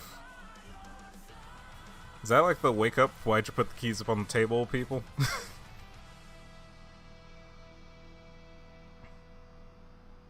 Metal Hellsinger. It's pretty nice.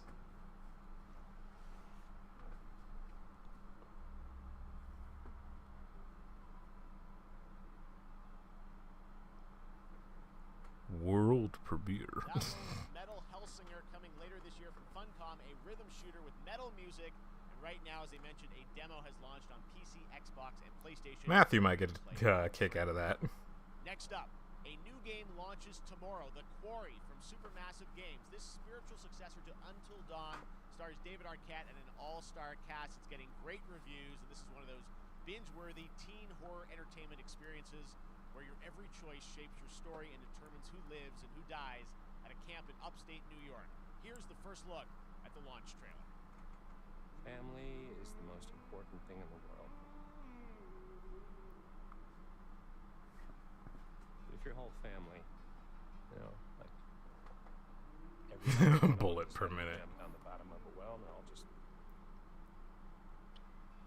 hanging on the end of the rope. How can one person be expected to pull them all back out? You can't. But you pull on that rope and you're just gonna fall right down to the bottom of the well with the rest of them. What's the point of that? What? There is a lot more to this than you realize. Like what? Kidnapping, murder, cover-ups. I think the whole Hackett family is in on it. You have no idea what's going on here. Not a goddamn clue. Is this the last of the dark anthology things that they were making? Who should I call? 911. You mean 911? Who says 911? We gotta get out. I'm gonna enjoy watching you die. Because I know there was like the I think the last one was like the one that was in not Egypt, but it was like I think it was Saudi Arabia. It's gonna get a little messy. That one was good. Dark 4, Advanced Darkness. Back at the Game Awards, we were proud to reveal Nightingale, a shared world survival crafting game from Inflection Games up in Canada.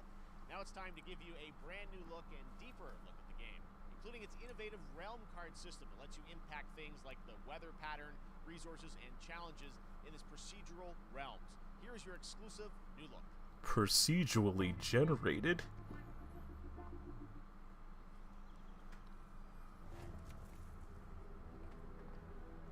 You're alone in the realms, I'm afraid. The portals are a mess. Not even sure if Nightingale made it. Given how fragile you humans are,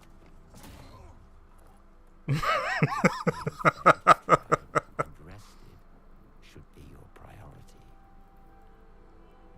If the portal I know it's pre-alpha, but that just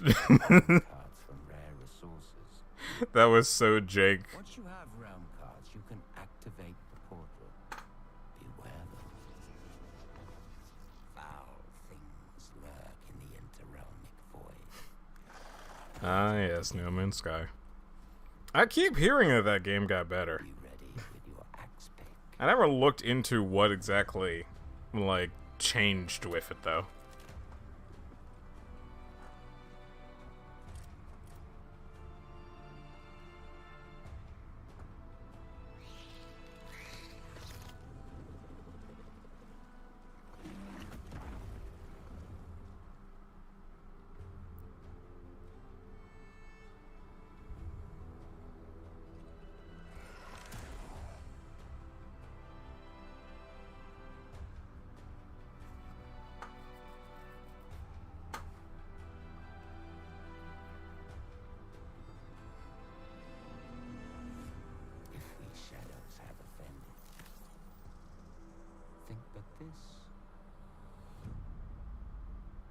Wow, okay.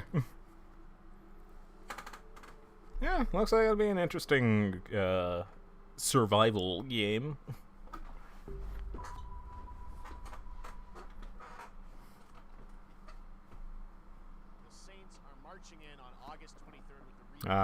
Here we go. Now we're at the new Saints Row. Today, we're happy to announce the launch of the Boss Factory demo across PC and console, which lets you design and set up your character.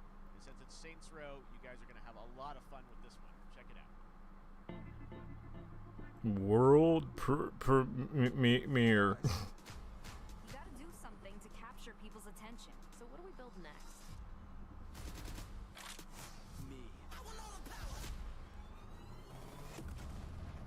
But will it be good? That's the thing I'm concerned about.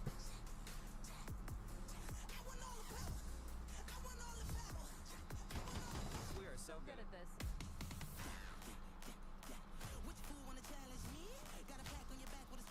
Because the way that they talked about this game in interviews and stuff has me a bit concerned.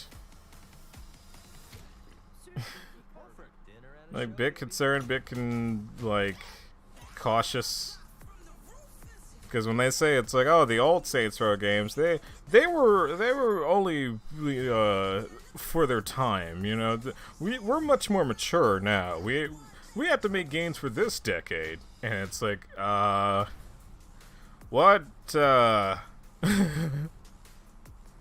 What exactly does that mean? So I hope that this game comes out and it's actually still just as silly.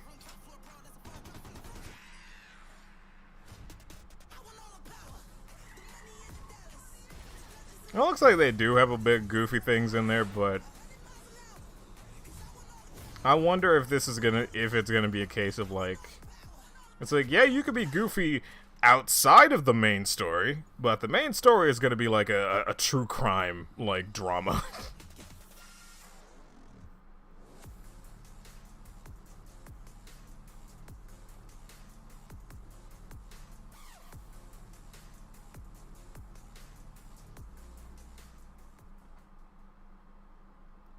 Don't rein in the silliness, let it Next, flow. we've got an exclusive first look at extended gameplay of Warhammer. 40K Dark Tide, Fat Shark's follow-up to the critically acclaimed. Wow, that's a series I haven't heard Dark about Tide in promises intense a while. co-op action and terrifying enemy hordes to team up against.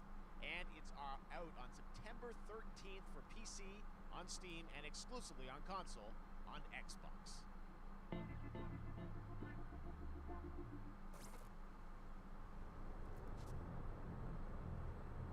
Manufacturer HL1736 is heading towards a power systems failure thanks to a bit of heretic sabotage. So you're going to restore the coolant and hopefully save the day.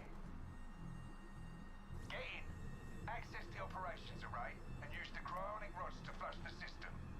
Preferably before something explodes. Well, if they're going to show Space Marine 2, that's a thing?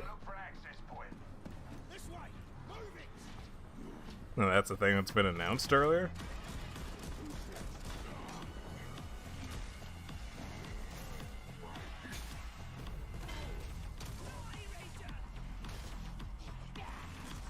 Oh, okay. Like, I hear of Warhammer.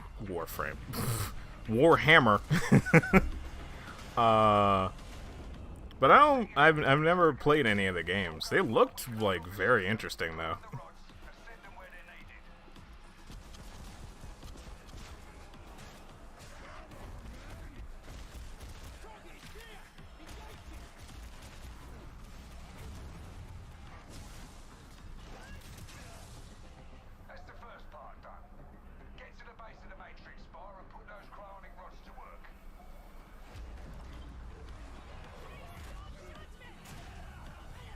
I hear about Hammer Free. Yeah, it looks nice. Like I will never like turn away from like a horde-based game. That's always just nice, simple fun.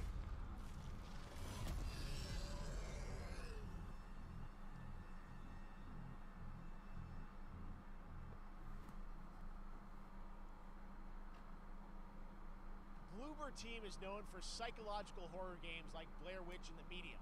Today, they are ready to reveal their latest creation made completely in Unreal Engine 5 for a visceral horror experience. It's a return to the world of Layers of Fears. Get a dose of this. And like Bloober Team. Someone once said insanity runs in our family. God, we are actually getting a Layers of Fear 3.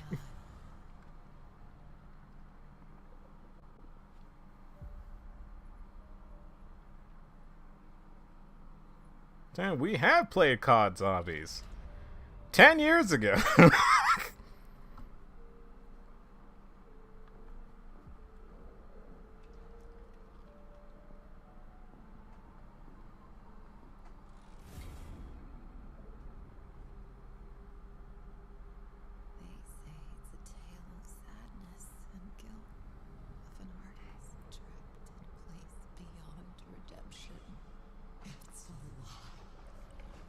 Oh, we're with her daughter. We're his daughter now.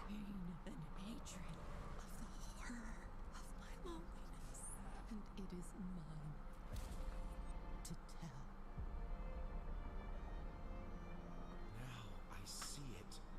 All this misery, all this suffering. There was no other way.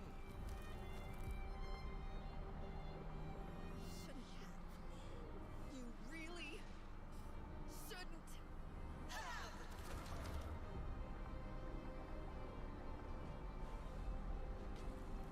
I like how mind-wipey these games get. That's like the biggest thing I enjoy about them. But the second Layers of Fear wasn't nearly as good as the first one.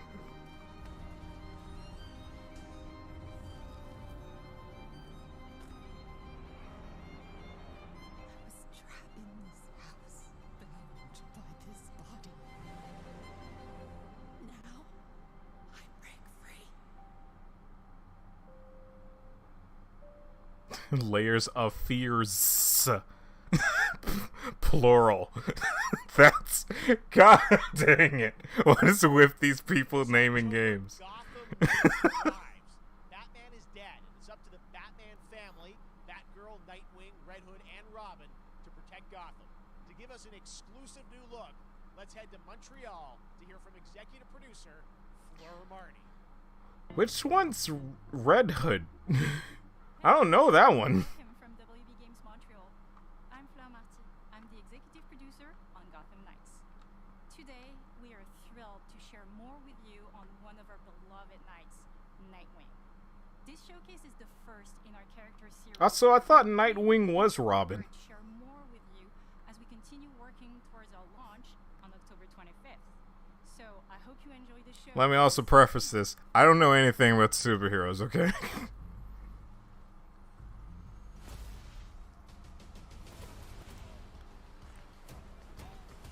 Like, I haven't played... the last superhero game I even played was Spider-Man. Back in, like, 2002. Like... I'm not a superhero person.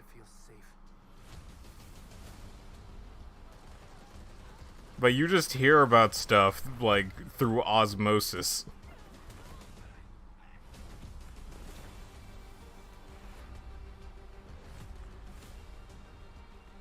It's 2 Robins. First one left and got older. Second one was younger, became new Robin. Okay. And now, it's up to me.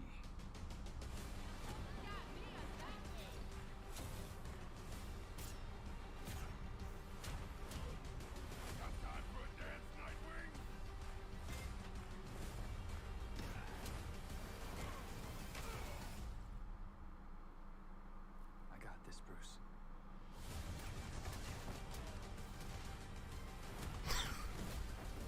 Pardon? He died and came back to life?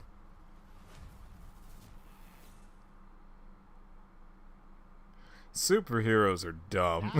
And now we welcome, look who it is, Neil Druckmann from Naughty Dog, co-president of Naughty Dog. Good to have you with us, Neil. It's Druckmann. An eventful day on the internet for Naughty Dog fans, and I think we jinxed ourselves. We were joking about last night, like, watch the assets leak, and Also, Risky, you're explaining this thing, and I just think of, he's Robin, he's Robin, he's Robin, I'm Robin!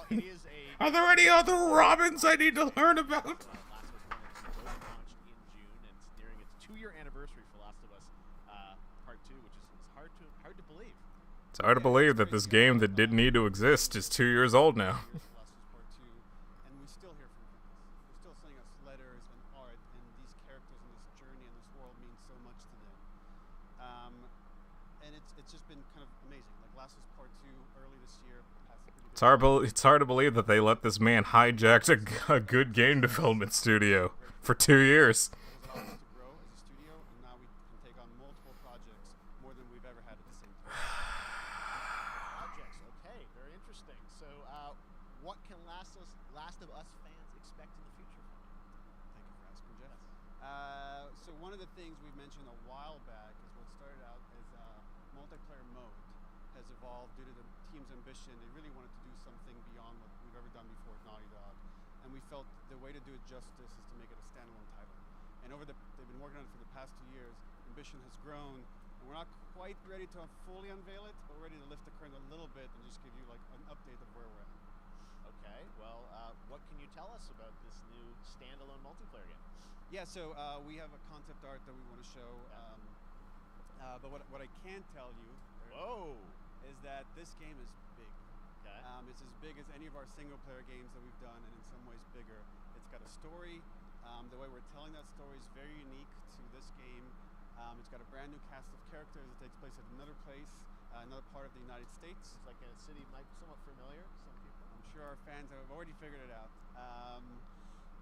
And it's really cool. And it's being headed by Vinith Agarwal, Anthony Newman, and Joe Padnatti, all veterans of Uncharted. And Naughty Dog used to make, like, fantastic games. So wait till next year to hear more about that one. Okay, well, very exciting. That's. I wonder what happened. Like concept art looks incredible. I can't wait to see Naughty Dog storytelling fused with multiplayer live game. It's something special. We can't wait to show it. Okay, well, that's not all. We also have something that I've been reading about on the internet every day. It feels like up in Calgary, they're filming the Last of Us show for HBO, right?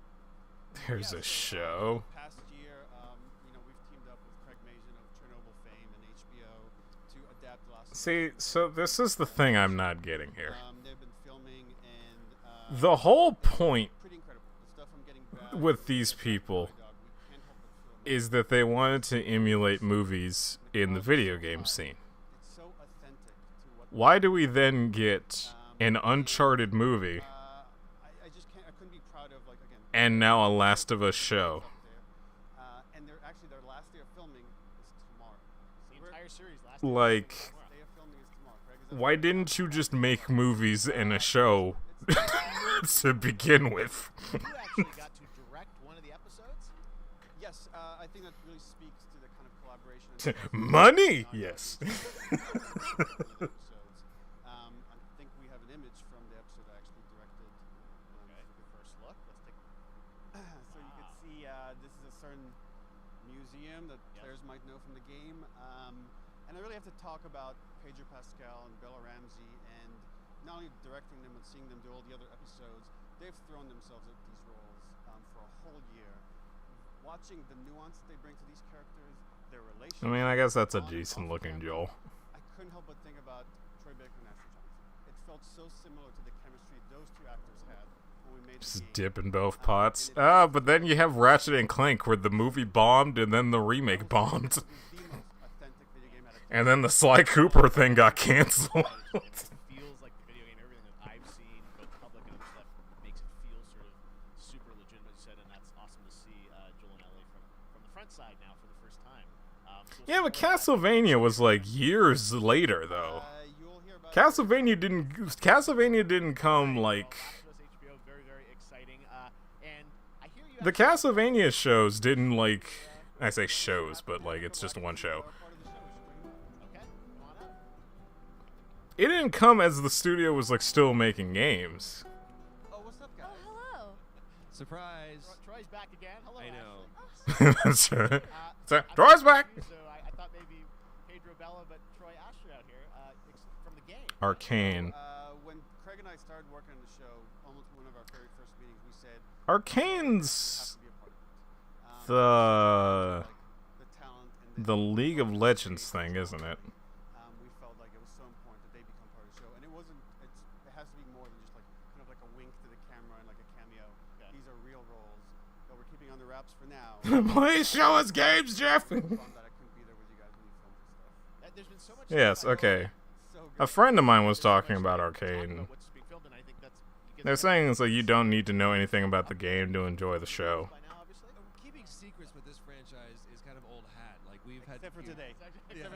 Except for the day. I just kind of have like a unfortunate fear. I forgot that the Halo show is a thing. Yes, that is also true. When I walked out on set, to be met with. I also heard that was supposed to come out like 6 years ago, and was in development hoo-ha for like a while. Their fan and their love for the game was one of the greatest. It was like I was coming home. These nerds must cease talking. The attention to detail. Yeah, Cuphead also got a show. Bella and Pedro. I'd argue that Cuphead makes more sense to get a show. They're so perfect, and we've been trying to sort of describe that feeling of sort of seeing them in person. It's like the characters coming to life, but it's so much more than that. I feel like I can't fully explain it, but I am so excited to be a part of it, and just I can't wait to see it. I think it is going to be so good. I love the story. I love just being a part of. I'm so excited about the series and the fact that you guys are going to be in it. And Man, that sounds bad, sub. Bob and weave and even as somebody who hasn't even played any of the Halo games, I'm like, that's not what Master Chief is. I can tell you. So sneaky. All right. Well, we're so excited. Maybe it's already on Twitter by now. Hey. All right. Well, let's talk about what was on Twitter earlier today. Lots of talk about the idea, or really what's happening is it looks like you guys are remaking the original game, and this is like a ground-up remake. Is that right? That's right. We wanted to give Why? What? that wasn't encumbered by any technology. Wanted to find a way to get even closer to our original vision. We're able to do it on the PS5 and PC, and instead of talking about. Oh, you know what? Now I know why. Now I know why. Neil Druckmann wants to retroactively change it so that his sequel now makes more sense. So why'd you leave Boston? I've been on quite the adventure, little brother. I reckon it's got something to do with that girl. It's got everything to do with that little girl. The remake was leaked earlier. Well, I don't keep track of that type of stuff, I guess. Thankfully. You know, I've never been this I don't really do anything on social media, so I don't really end up finding out about leaks or any stuff like that. So I get to, everything gets to be a surprise with me. So much more fun that way. Once upon a time, I had somebody that I cared about. And in this world, that's good for one thing. Get you killed. I can take care of myself. How many close calls have we had? I get in trouble down there. You make every shot count. I got this. Also, this doesn't seem all too different. I've had some practice. Which does make me stop and go, why? One of my favorite games of the past decade, guys. What's your reaction to that? Yeah, we hadn't seen Like, unless they are gonna end up changing more. Which it's Druckmann. I'm incredibly cautious. Yeah, actually, we came up with a process where we could take the original animation that we did for the face. But yeah, if it's just a graphic touch up. We're seeing side by sides here, just how much it has changed. That you went and you redid the models, rebuilt everything. I mean, sure, it's yeah, you could see the wrinkles more defined and everybody looks like they smell of haggis, but Closer to the original performance. All the animators went and studied those videos and got it closer to what you did on set than we could have achieved before.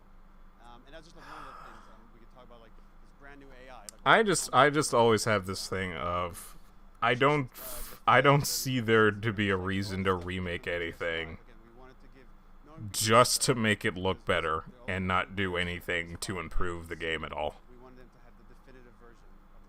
The Shadow of the Colossus thing, bothers me the most because there's 15 unused Colossi that they could have actually put into the game. They could have figured out how to, at least put some of those in as, bonus stuff. But the only thing they did was just remake, make the game look better. And then still charge $60 for it. And so the last time I played literally would have been 2 years ago since we're celebrating the anniversary of Part 2 coming out. So, I mean, it looks like I'm definitely... They're doing, that's probably the thing about it. It's that they're doing remakes, but treating them like remasters. It's really when you play it, when you see it. And that just seems like a big waste to me. I imagine that, think of the Last of Us 2 combat, but Especially for, Last of Us isn't that old.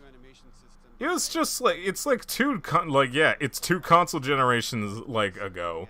The Last of Us was a late PS3 game. This project is headed up by Matthew Gallen. And again, they put the remaster on PS4. You probably already own The Last of Us on your PS5 right now. Do you need another one? We'll look forward to that. Neil, you've talked a lot about games directed by other people. What are you directing? Are you still making games? Still making games. Okay. I haven't given up my day job. It's a little early to talk about it. Maybe if someone in PlayStation wants to leak it, then we can talk about it now.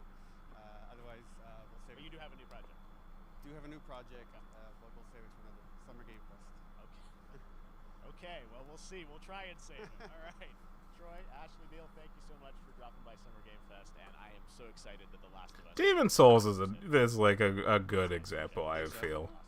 Because it wasn't just a... Thanks to Naughty Dog and PlayStation for that very special look at The Last of Us and the entire... Oh, is that the last one? Things are going.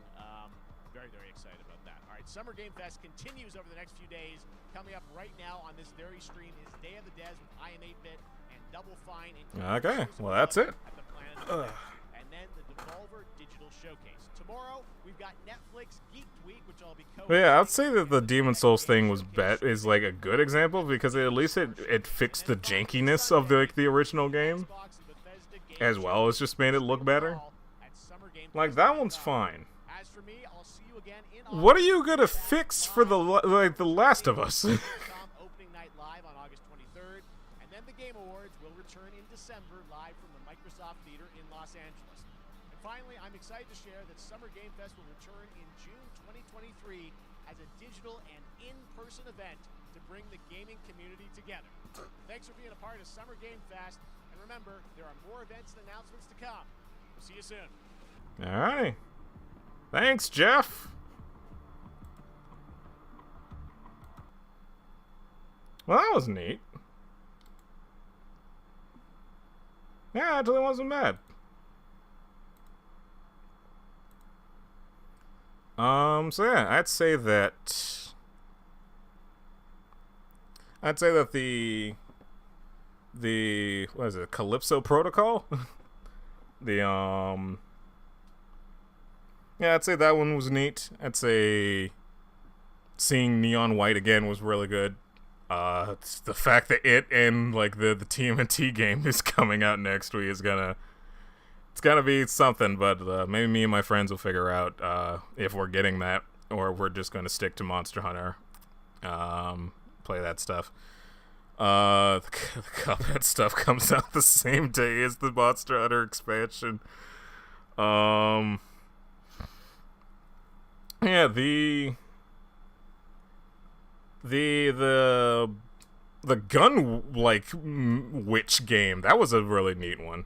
There was a lot of really like interesting stuff that got shown off today, and I'd say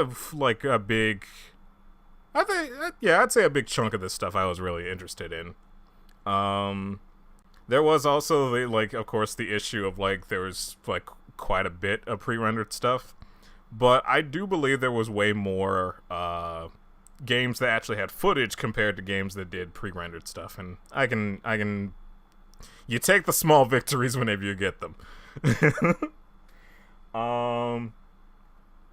So I think